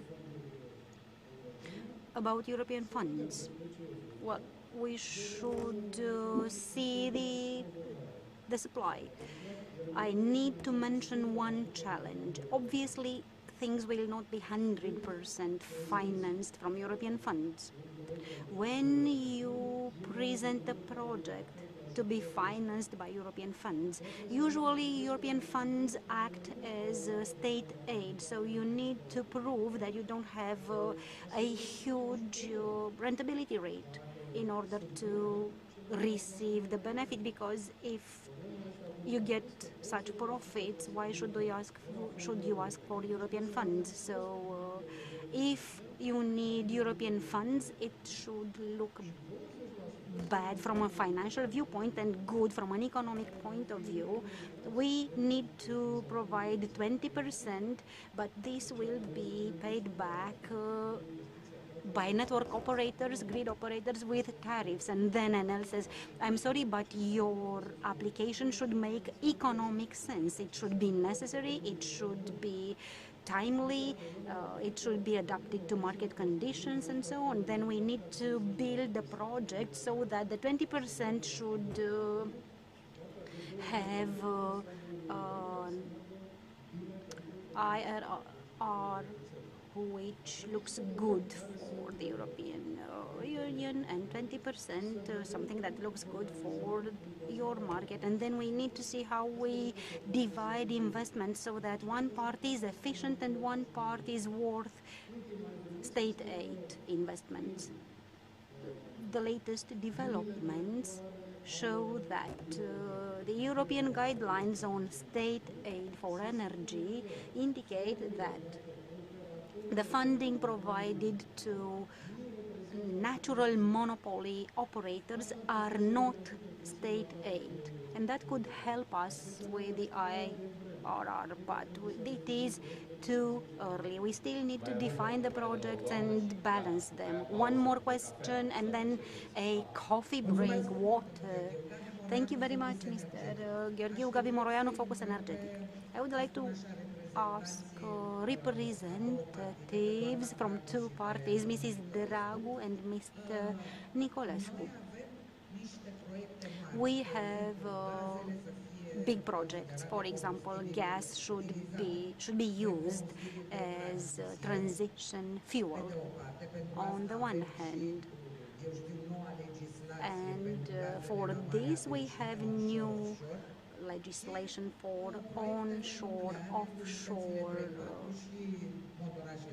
gas, and we have other projects. So my question is, last week I read the following news. Euro deputies from the popular group, where the National Liberal Party is part of, the Socialist, the Social Democratic Party, Liberals, Renew Europe with Mrs. Dragu. So all of them, with a majority in the European Parliament, opposed to labeling as sustainable of investments related to natural gas and nuclear energy. This week there will be a vote in the Parliament Specialist Committee, and the European Parliament may reject the proposal by the Commission on this taxonomy. So my question to you is, have you discussed or will you discuss with your colleagues, even with your chair, Mrs. Draghi, in the European Parliament, so that in Romania we can still use natural gas and nuclear sources? Maybe if you agree with that, because you might have a different vision. Cel puțin strategia anunțată. But this is, at least this is the official strategy so far on natural gas and nuclear power. That will be all. Thank you very much for Andre. I will leave aside Andre and the distributors because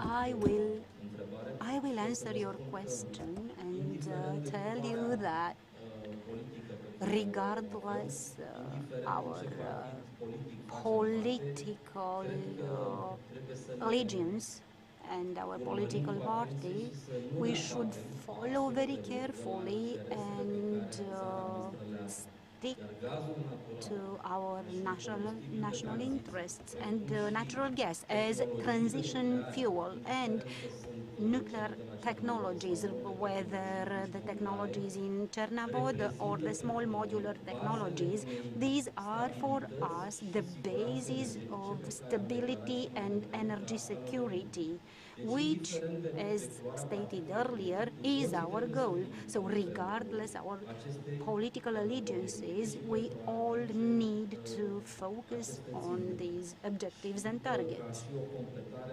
And to add to what we've heard earlier about, I think I did answer your question. So from my viewpoint, this is the right direction.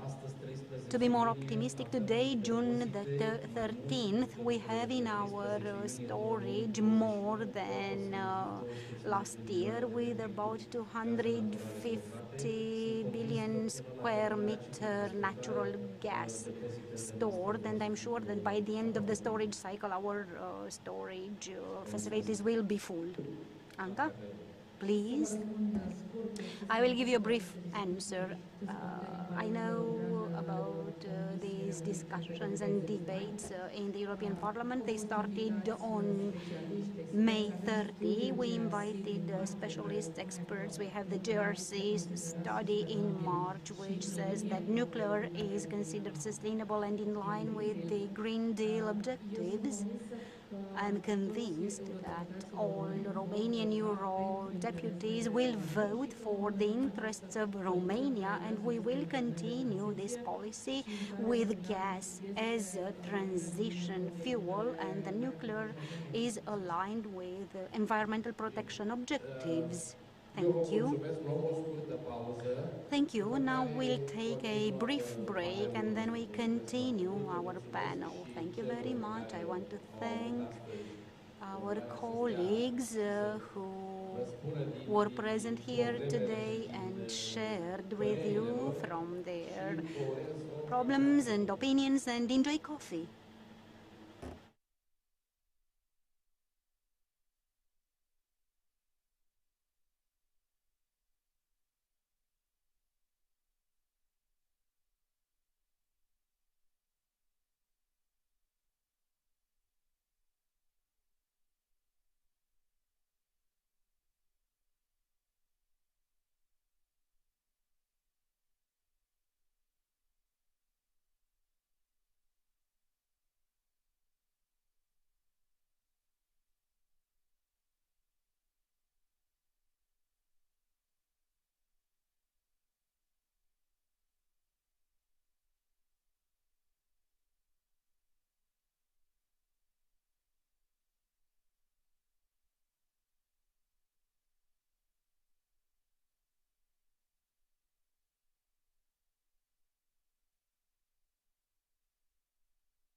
0 plus 1 este egal cu 1, nu?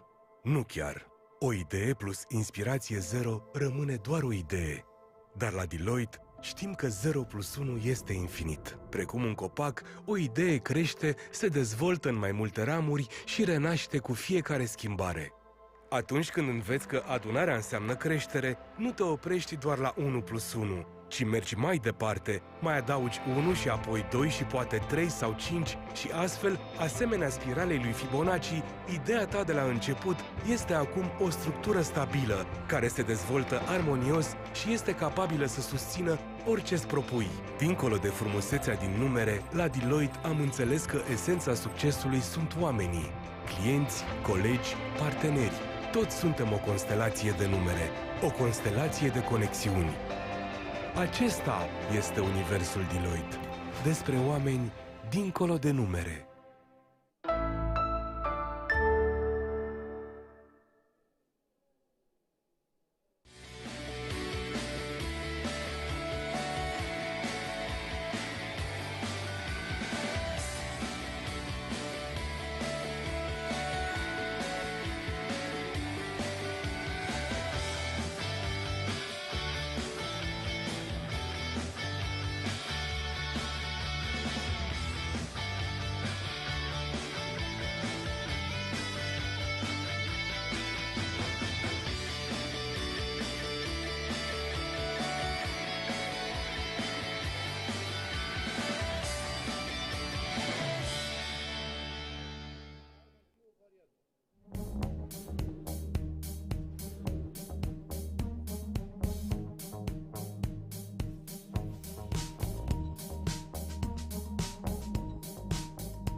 We are Hitachi Energy.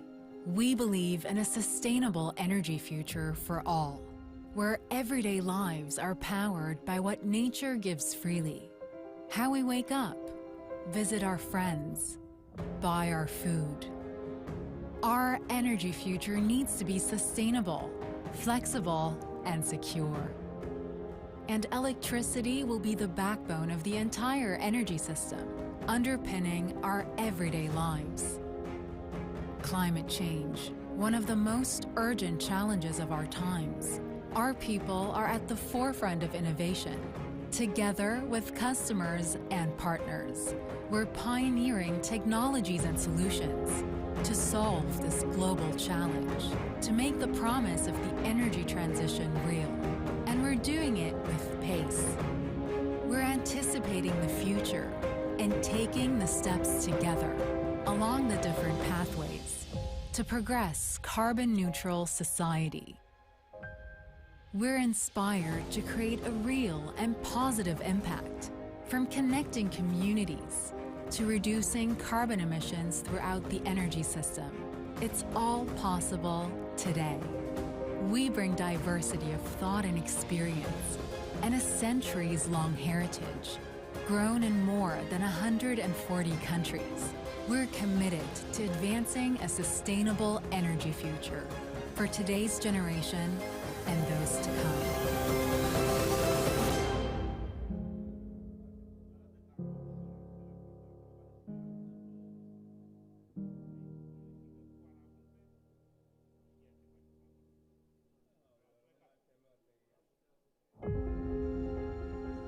We are Hitachi Energy. We believe in a sustainable energy future for all, where everyday lives are powered by what nature gives freely. How we wake up, visit our friends, buy our food. Our energy future needs to be sustainable, flexible, and secure. And electricity will be the backbone of the entire energy system, underpinning our everyday lives. Climate change, one of the most urgent challenges of our times. Our people are at the forefront of innovation. Together with customers and partners, we're pioneering technologies and solutions to solve this global challenge, to make the promise of the energy transition real. And we're doing it with pace. We're anticipating the future and taking the steps together along the different pathways to progress carbon-neutral society. We're inspired to create a real and positive impact, from connecting communities to reducing carbon emissions throughout the energy system. It's all possible today. We bring diversity of thought and experience and a centuries-long heritage, grown in more than 140 countries. We're committed to advancing a sustainable energy future for today's generation and those to come.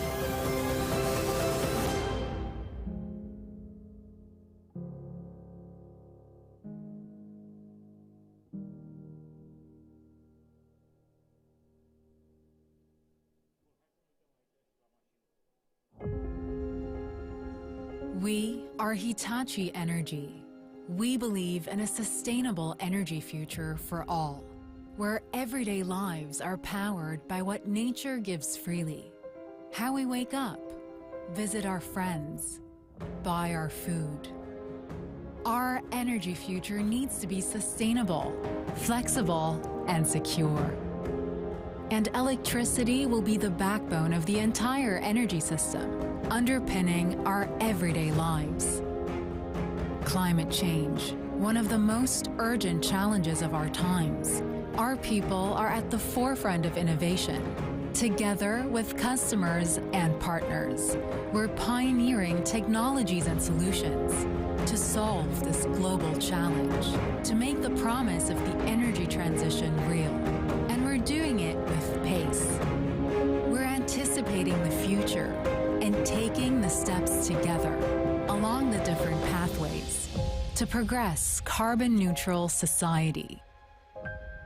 We're inspired to create a real and positive impact, from connecting communities to reducing carbon emissions throughout the energy system. It's all possible today. We bring diversity of thought and experience and a centuries-long heritage, grown in more than 140 countries. We're committed to advancing a sustainable energy future for today's generation and those to come.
The world of energy is changing. And change is good. It creates new opportunities.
15 ani, apa minerală naturală Borsec potolește setea română.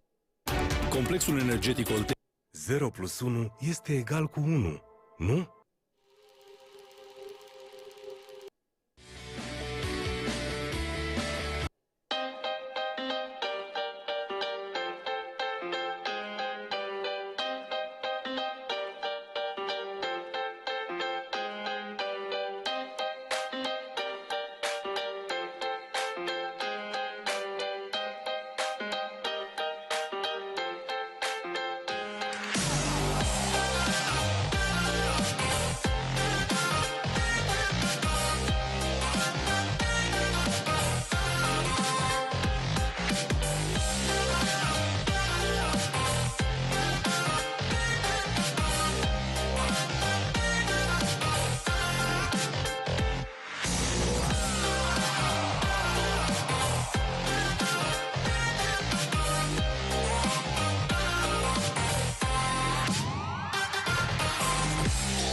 De peste 215 ani, apa minerală naturală Borsec potolește setea românilor.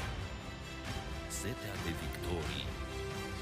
215 ani de tradiție și prestigiu. Borsec, izvor de energie.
0 plus 1 este egal cu 1, nu?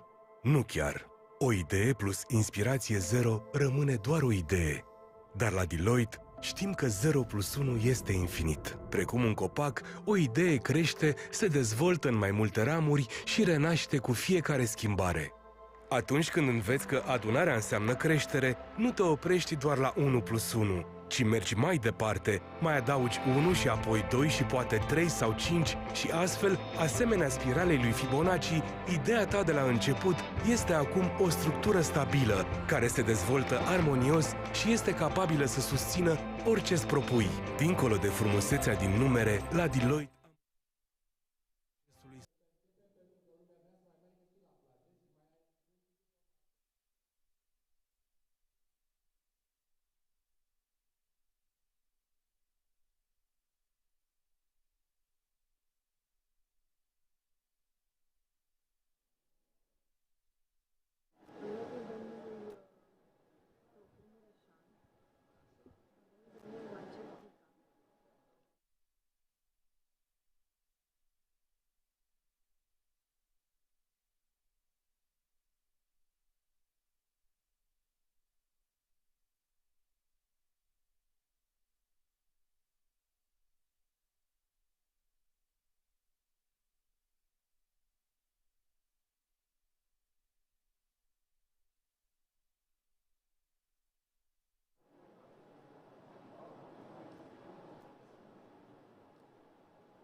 Să știți că începem.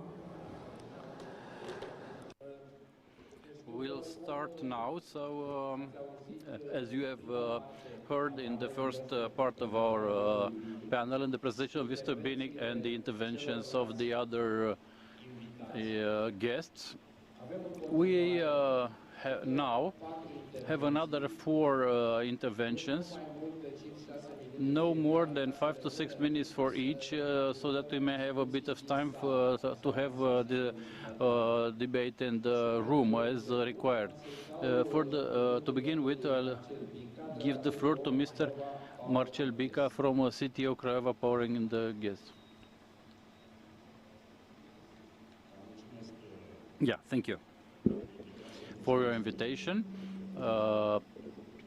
Thanks for the presentation. My name is Mircea Bican, not Marcel. Okay.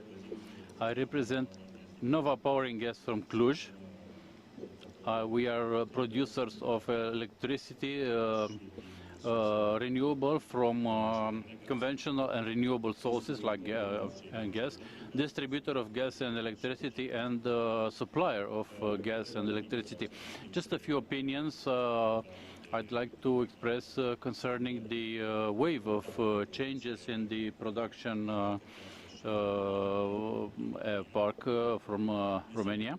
Of course, there's been much talk about technologies and implementation manners. I'd like to discuss a bit about the security area of the energy system, to what extent it is affected from the point of view of the integration of renewables in this system. And here, let me remind a few issues which I see as a perspective important issues, because the investors consider them in order to make their investments. And I mean the dynamic stability. This is a very sensitive aspect, maybe very technical, but it's effective.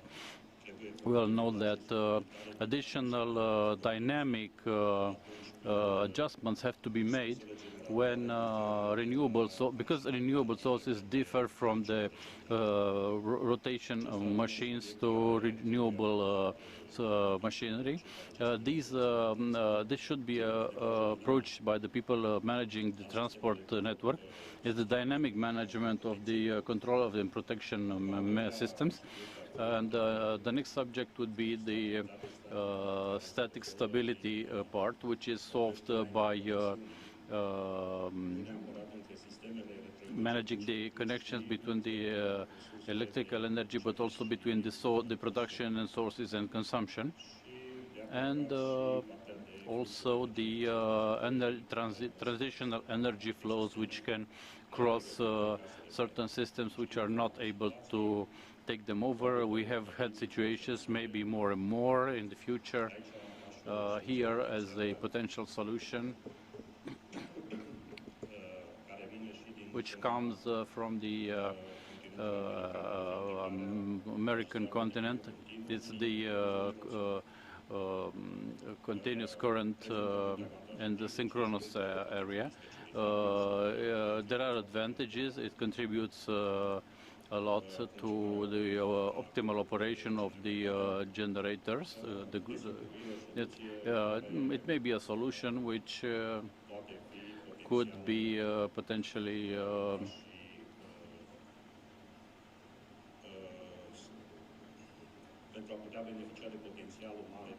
it might allow us to benefit from the high wind farming potential of the Black Sea.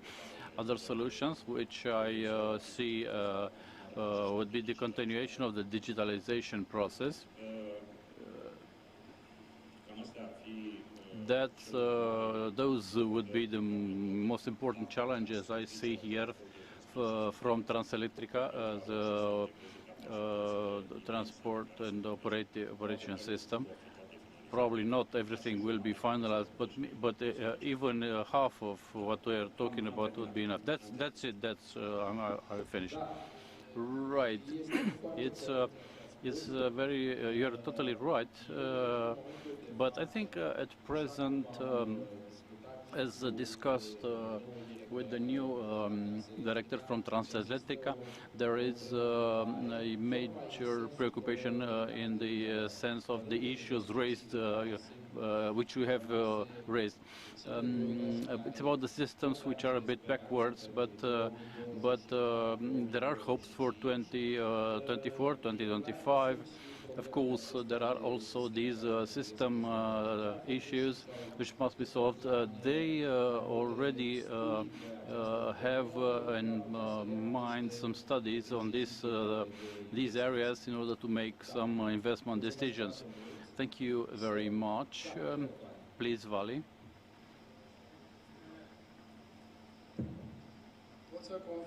I can confirm it's a preoccupation at the European level. The head of the dispatchers of the Austria told us during a course, if you have an old expert, you should keep them because they're very gold. The ones who have synchronous machines should keep them because they will be valuable. There is a tendency in Europe of the young wolves who say no, the asynchronous machines are perfect. No. The synchronous machines with their inertia are the ones who maintain the system alive. There is a debate between the two thinking schools. Yeah, like I asked Mr. Seceleanu from Siemens to present some of their opinions and also some comments about our generous theme for today, which, yeah, we could talk about it until this evening. Hello, everybody. My name is Andrei Secelean, and today I represent the company Siemens Romania as division head of Siemens Infrastructure.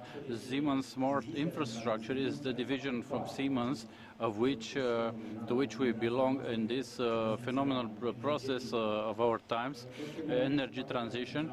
It's time to make a clarification. Siemens is part of this huge project through two companies, Siemens AG with the Smart Infrastructure division, and more recently the recently created company Siemens Energy.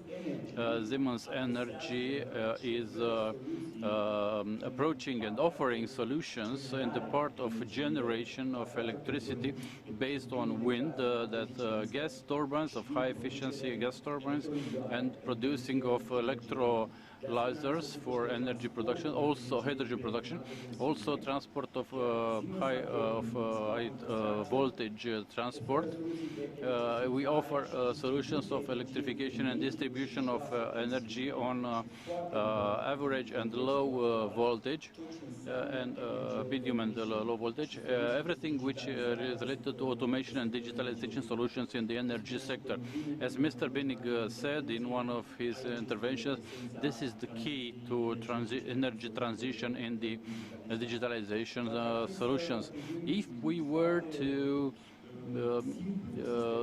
say it very simply, if we look at the generation or the consumption part, we can identify new requirements and needs. For the generation, we need the new producers. We have the transporter, the distribution, the utilities, the municipalities who need some very fast integration of the renewables in the system. They also need a very strong infrastructure for the charging of electric cars, vehicles, which will explode soon. So they need the new balancing of the system, and then the industry consumption, which has to produce more or less, who need a very high performance from the energy system. We have the new campuses, districts, we have a new consumers, we have the large office spaces, which also require, they actually impose the creation of very many microgrids and need and request high flexibility, which has to be accepted by the system. The integration of these two tendencies from the supply and consumption, this is a really complex challenge technologically, and this is what preoccupies the Siemens company. Siemens invests a lot in this area and this grid age area, and we identify huge opportunities of businesses and creation of workplace, highly qualified workplaces. In short, as a conclusion, the energy transition does not happen by political will or by extraordinary financing or by research or just by technological companies like Siemens.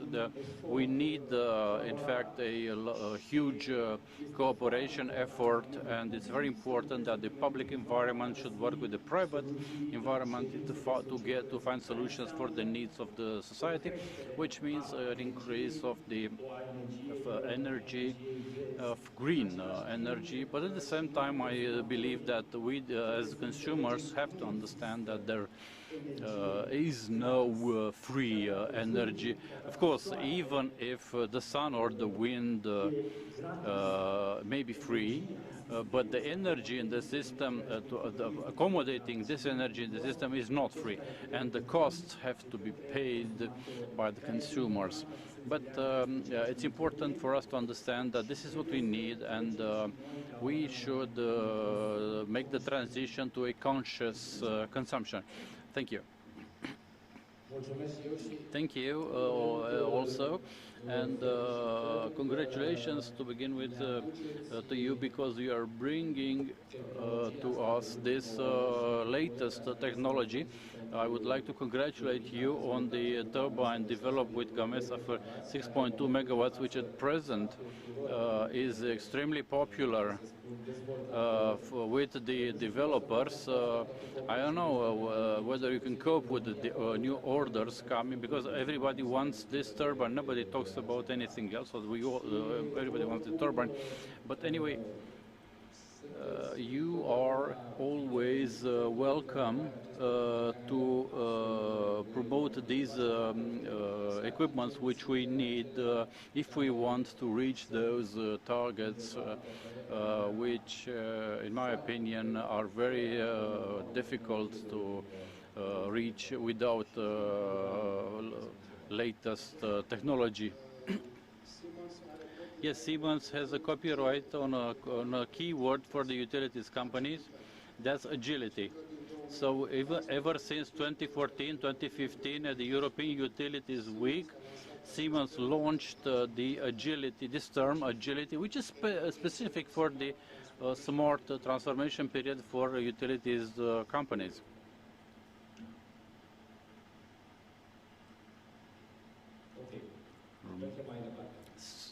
So let's go on. Now I would like to ask Mr. Marcel Mitinez from France to say us a few words. Hello. I represent the company Zbircha and associates with rich experience in energy projects ever since the beginning of our energy market in Romania from the first privatizations. We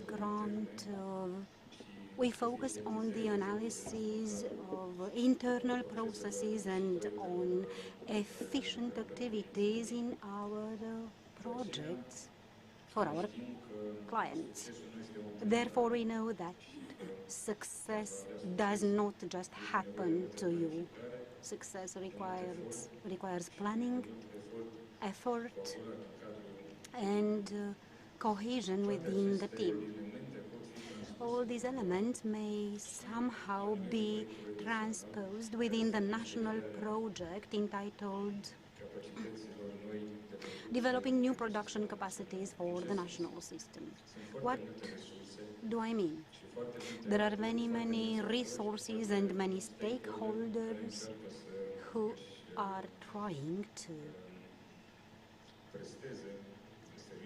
deliver their services, to carry out their activities. However, they need to coordinate their activities so that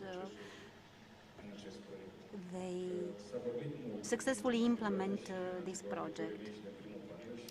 Recently, we've heard a lot about issues with licensing and permits. We did identify such issues and we come up with a practical solution.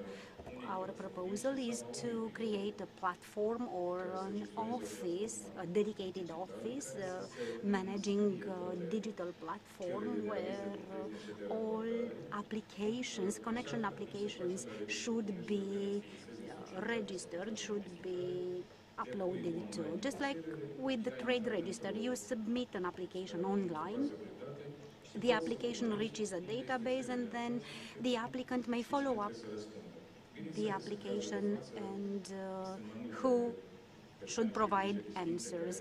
Of course, right now there are different legal entities involved, but I believe that each and everyone may be identified in that platform so that the applicant is able to identify and track down what happens with their application. So we know that the online system has worked before the pandemic as well, but now we are talking about change very much. And I think a first step would be to get the most out of the current system, and things will move on only with supervision and monitoring. So our idea is to have in that platform, to be able to see in that platform that one city hall did not provide the necessary permit, or another entity delayed the response, or a study has not been performed in due time. So the platform would provide the scoring, and the applicant would pay the distributor a lower fee if the score is not appropriate. So with longer delays, the connection fee would decrease.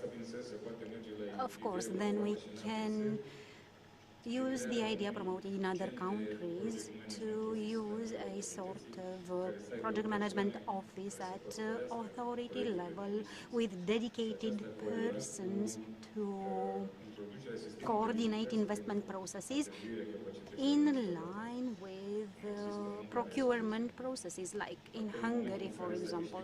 There, when a tender procedure is awarded for 20 megawatts, you already know that you will have all the necessary permits and licenses, and of course, as part of a system providing guarantees that you will finalize the project. I would like to mention also the overtaxation problem,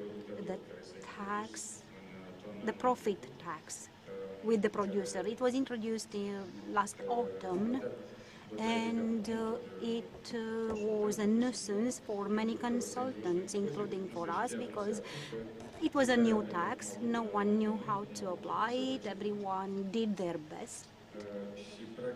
And basically,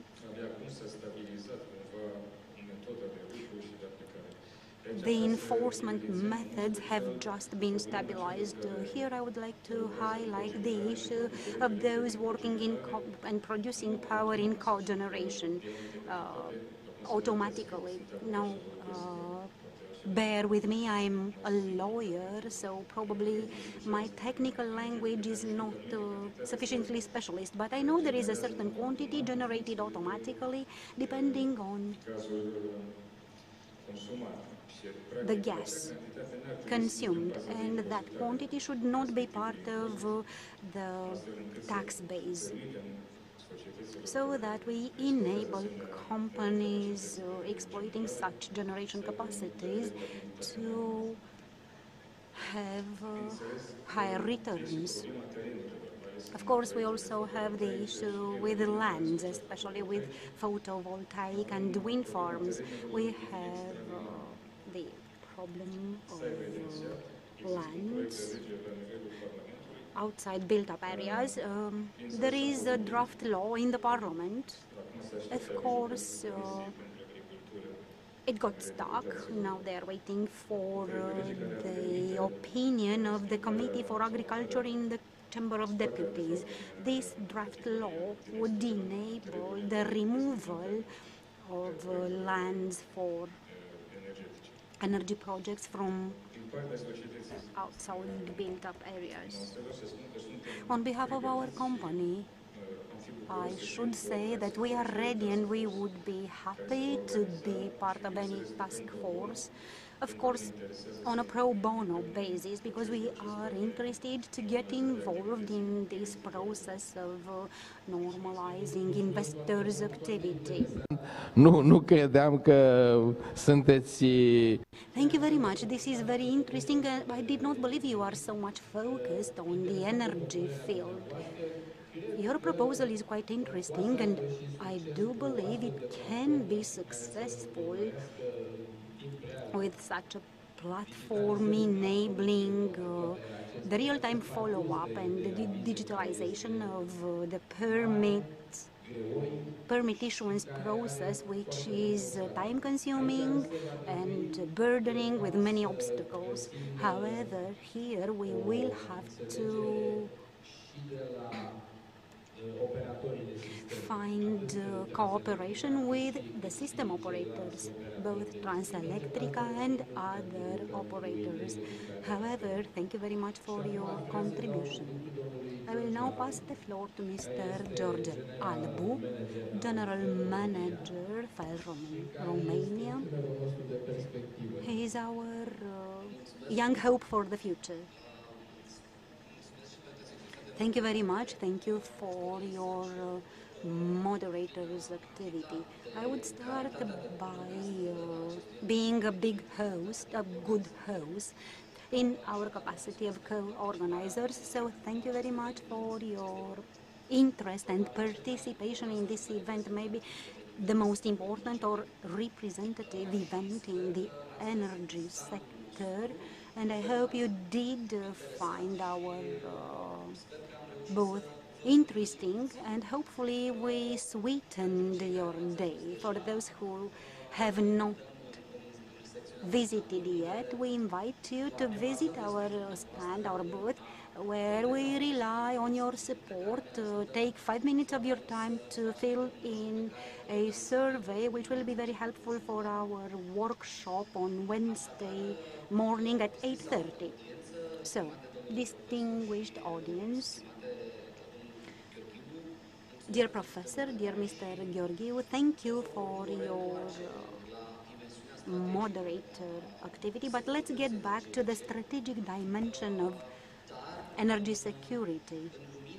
In light of those discussed in our first section, I think we should tackle certain urgent aspects which are characteristic of the market right now, starting from the assumption that on the one hand, you cannot start refurbishing a house when you see smoke.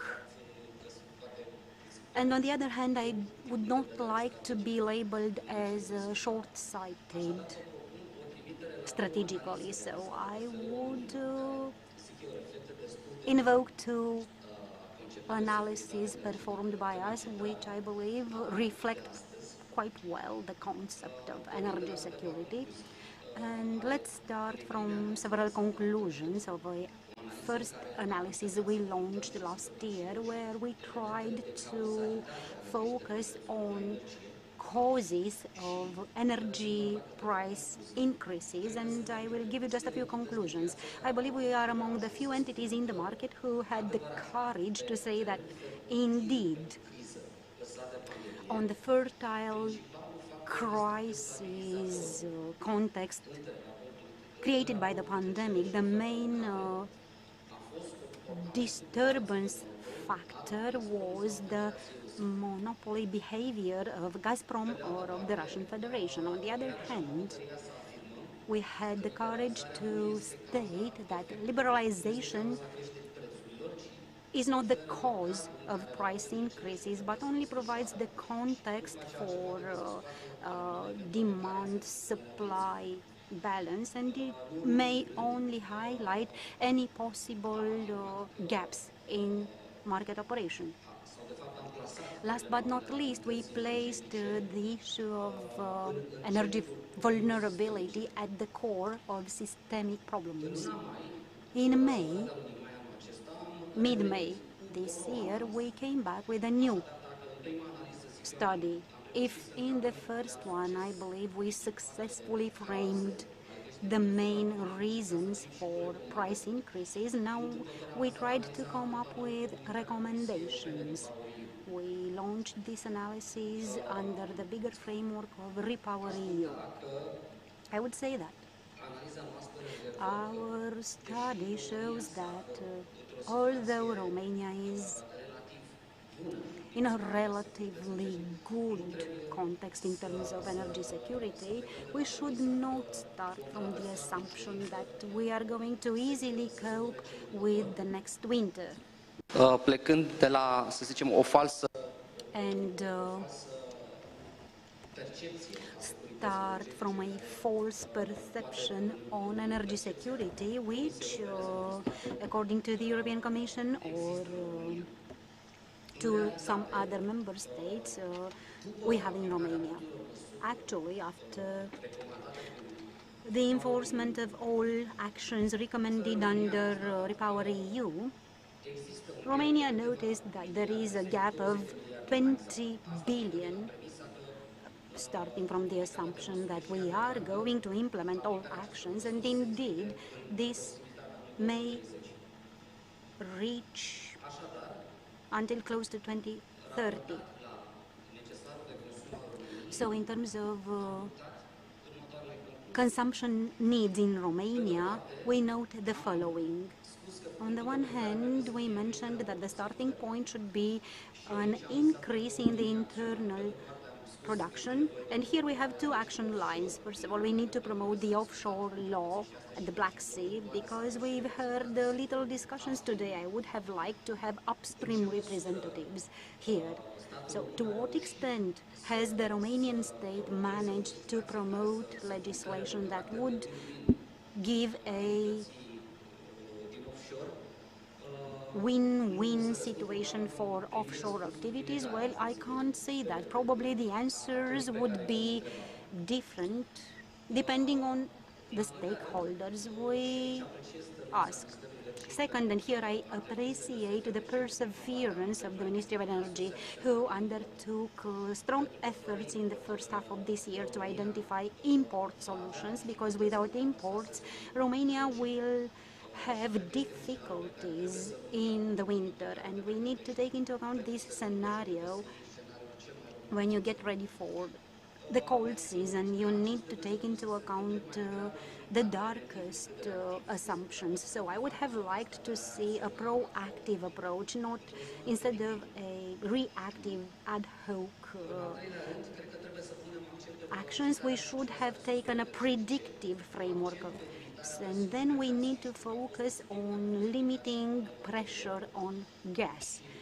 I know you have discussed this in the previous panel, and I would support Mr. Niculescu and Mr. Stab, who obviously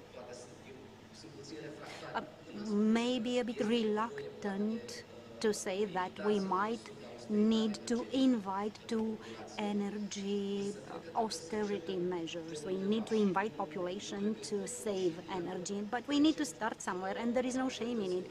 Recently, German authorities have invited their population to energy austerity measures. We also mentioned that this is necessary, and each and every one of us does not have only the moral responsibility, but we might actually find ourselves in a situation where we need to be more careful with energy consumption.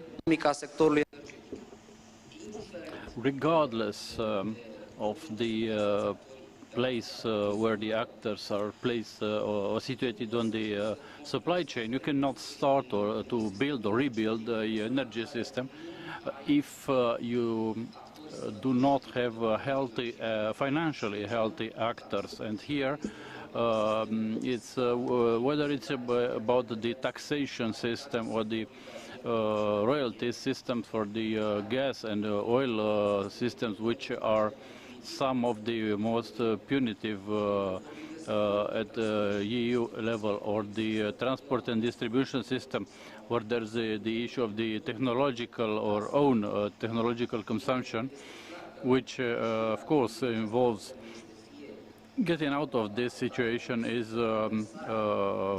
possible by compensations from the state budget or from other sources to this category of actors on the market, or increasing the tariffs.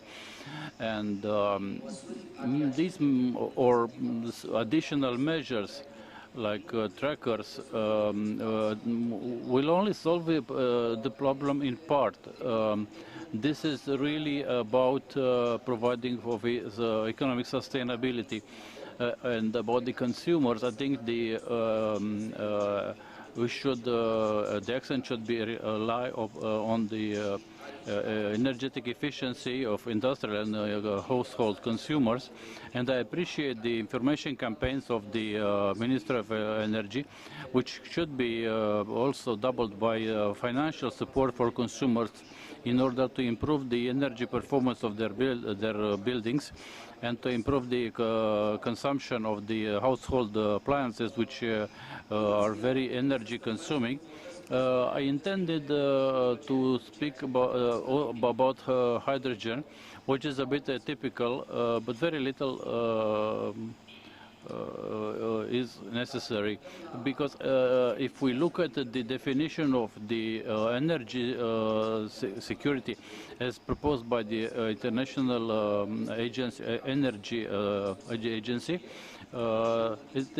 this is about access and also price accessibility to the resources of energy. At the end of this, it's also a response to climatic needs. World Energy Council has this this instrument to take the pulse of the energy systems. One of the pillars is the energy safety or security. Of course, the definition of the energy security differs from one part of the globe to the others. It is different from Paris, Brussels, or Romania, and I think we should talk a bit about the definition in Europe, because in Europe, or rather the European Union, the concept of energy security, as understood in the foregoing decade, is not valid, because the European Commission is trying to associate climatic sustainability with the energy security, and the sector of the energy or combustible or fuels, or the only one which can bridge the gap here is hydrogen, and we haven't had a serious debate thereon. The Power EU would also, it's about 20 million tons of hydrogen in 2030, which should come in addition, or rather replace, about 50 to 70 billion of cubic meters of gas, depending on where it's used.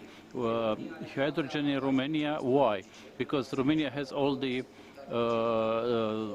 advantages, position advantages to be a security pole. We could learn from the attempt of becoming self-sufficient in gas, but I think on the other hand, it's strategically an opportunity to rethink this goal, to use the inheritance we have in the exploitation of natural gas, and to try and think and build a economy centered on hydrogen. I think we have a lot of advantages here. We're speaking about the production capacity, because producing capacity to produce hydrogen and green hydrogen is related to the renewable capacity. We have a transport and distribution network which is pretty extended, but which can be used, converted with low costs in order to transport hydrogen. And why not a very important industry which will need to about 75% green hydrogen. It's also a strategical advantage, because we have to take into account this also. I will stop here with my excuses, because I was a bit long. I had somehow to cover the energy security and the issues raised in the first section of the panel. Thank you very much. We hope that during one of the future forums, maybe you will be. I think you know what FEL is. It's future. FEL is future energy leaders. So that is why it is a pleasure for us whenever we have people from there here. We were trying to promote them. Now the people here in the room have the floor. Please.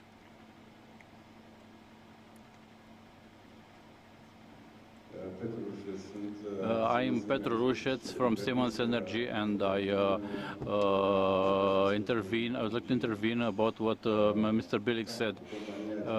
Yes, Siemens is an agile and young company, only 2 years old, with performances mentioned by Dan already. The 6.2 turbine and Siemens Gamesa, probably at the end of the year, will be Siemens Energy in its totality as ownership. And just to add to what Mr. Andrei Sicilanu said, the energy transition is based on very many elements. legislative clients who are willing to invest European funds and not least based on suppliers also. And our decision to be agile is to adapt as quick as possible to the market requirements and to the changes in the energy market. There are some solutions which I can will come to Romania very quickly. This state of the art in the generation technology, wind, hydrogen, as mentioned today. These are things which we attempted in the last 2 years. We have attempted to bring them as themes for the local market. All I want is that the future to show us a traceability in this field, because the money from the European Union are there, but the guides and the timings for the investments are still lagging somehow. That was what I wanted to say. Thank you. Thank you also. Is there anyone else in the room? So the person who criticized us is not here. Valia, would you like to say something else? So you have a mic there. You have a microphone there. Yeah, there's a lot to be said. Once again, I'm really sorry that I didn't have enough time to talk about those last 3 slides, which showed the implications of the grid power on the distribution operators related on the equidistant treatment between the producers connected to the transport network and the distribution network. Let me remind you that we should discuss more about markets and flexibility today, and there was also a discussion about the integration of the solar solutions with other solutions. That's all this part of intelligent homes, Internet of Things, and so on. About connections. On the occasion of the guideline project, Renewable Energy Directive 2, there was a one-stop shop issue at the country level. This was discussed. The investors goes to the government, submits the application, and then in 30 days they get all the approvals. Of course, this is not an initiative in Romania, it was an initiative from other member states. We were astonished and we thought, how could the government impose to a county council or to a city council, because the local authorities are autonomous, and finally the proposal was not approved. Now there is an attempt with the Go-To Areas initiative. Let's establish some areas in each country where if you make reporting in 6 months, you get the approval. And for a new project, and no more than 12 months to get all the approvals. And the most difficult thing is to define the Go-To Areas, especially in a country like ours, which is fragmented from the administration point of view, from the point of view of the protected areas, and you know the difficulty of connecting to the transport network. But I think it's worth to continue and to push things. We already have these such initiatives at level of distributors. For instance, at NL. We have the e-distribution. At NL, if you submit an application, you can, if you have an account, you can follow the situation of your application on the website. Of course, we intend subsequently to allow you to see also the consumption, your own consumption history on the same website. So we are attempting not to forget about digitalization, and indeed digitalization together with IGA, that's the digitalization of administration and so on. All this can lead to an acceleration of the issuing of permits, especially considering that there is a central point where the situation, the stage of each administrative procedure is known in relation with new projects. So the initiative is generous, it's useful, and we should push it. Although in the past maybe we was confronted with the lack of digitalization.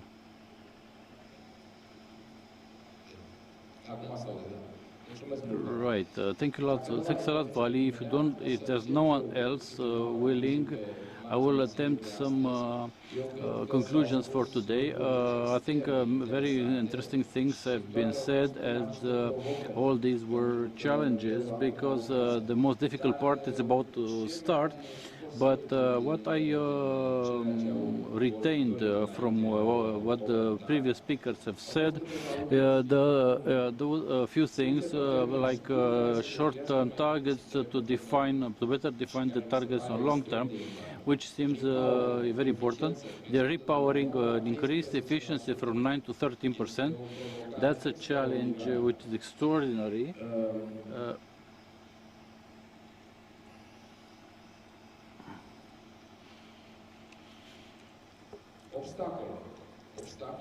Now, difficulties in obtaining ATR approvals and blockings with the suppliers for the large generation equipment, local and central authorizations, as Fali Vilik said earlier, the go-to areas or go-to zones. We are in the situation to take decisions for Europe for photovoltaic dependency, 67% on the rest of the world.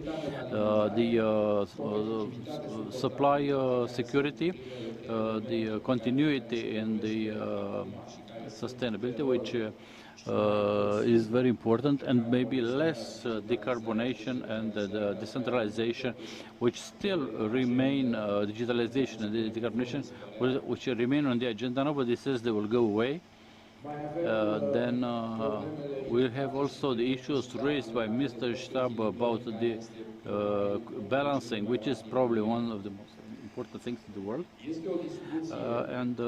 This is a discussion, a debate we have to have about a proposal concerning an austerity study, energy austerity study. And last but not least, probably during some other meetings at this forum, we'll speak more about flexibility and energy efficiency.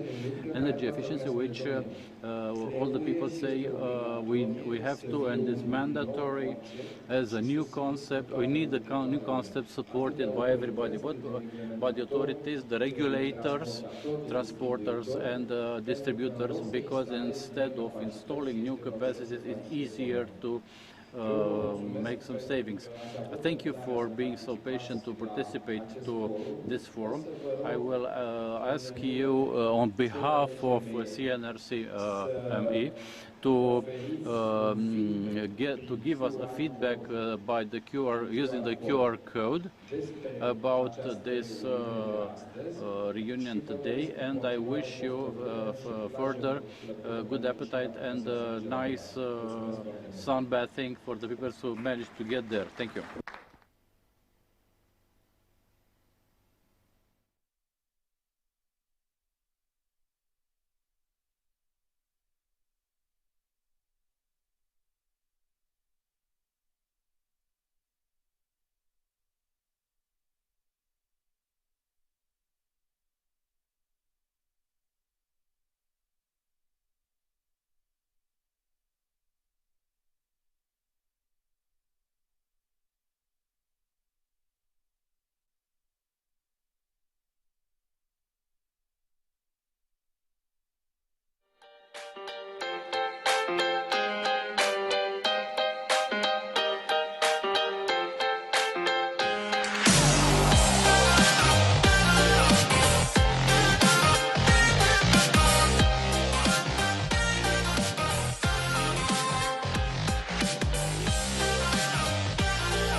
0 plus 1 este egal cu 1, nu?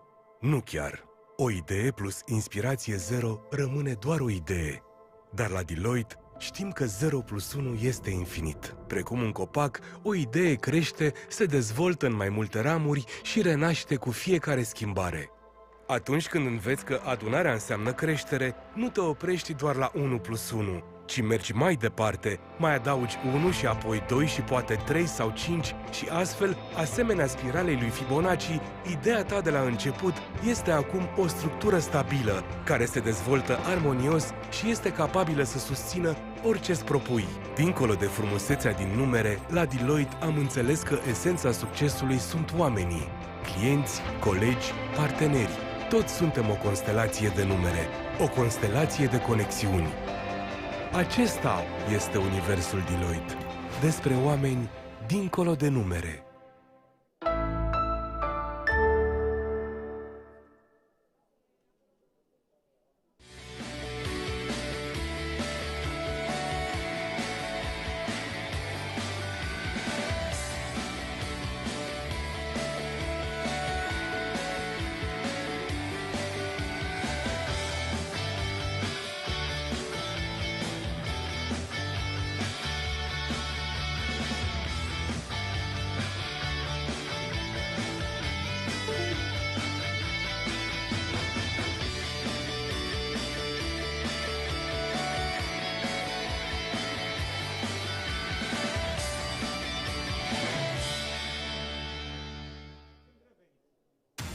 De peste 215 ani, apa minerală naturală Borsec potolește setea românilor.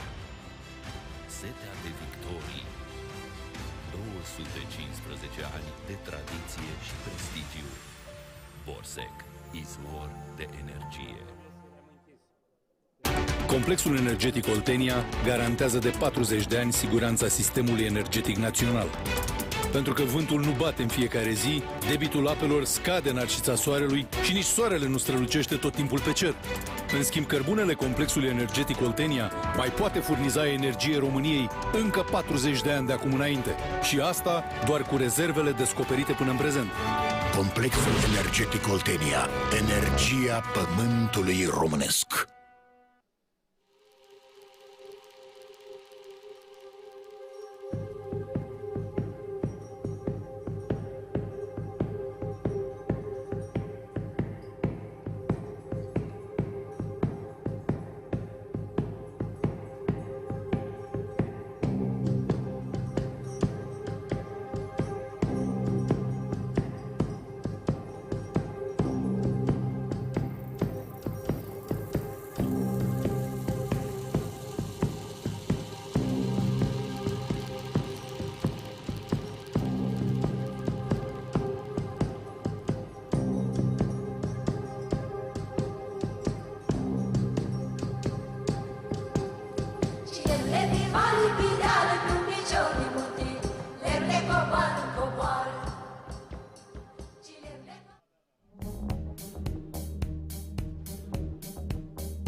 We are Hitachi Energy. We believe in a sustainable energy future for all, where everyday lives are powered by what nature gives freely. How we wake up, visit our friends, buy our food. Our energy future needs to be sustainable, flexible, and secure. And electricity will be the backbone of the entire energy system, underpinning our everyday lives. Climate change, one of the most urgent challenges of our times. Our people are at the forefront of innovation. Together with customers and partners, we're pioneering technologies and solutions to solve this global challenge, to make the promise of the energy transition real. And we're doing it with pace. We're anticipating the future and taking the steps together along the different pathways to progress carbon-neutral society. We're inspired to create a real and positive impact, from connecting communities to reducing carbon emissions throughout the energy system. It's all possible today. We bring diversity of thought and experience and a centuries-long heritage, grown in more than 140 countries.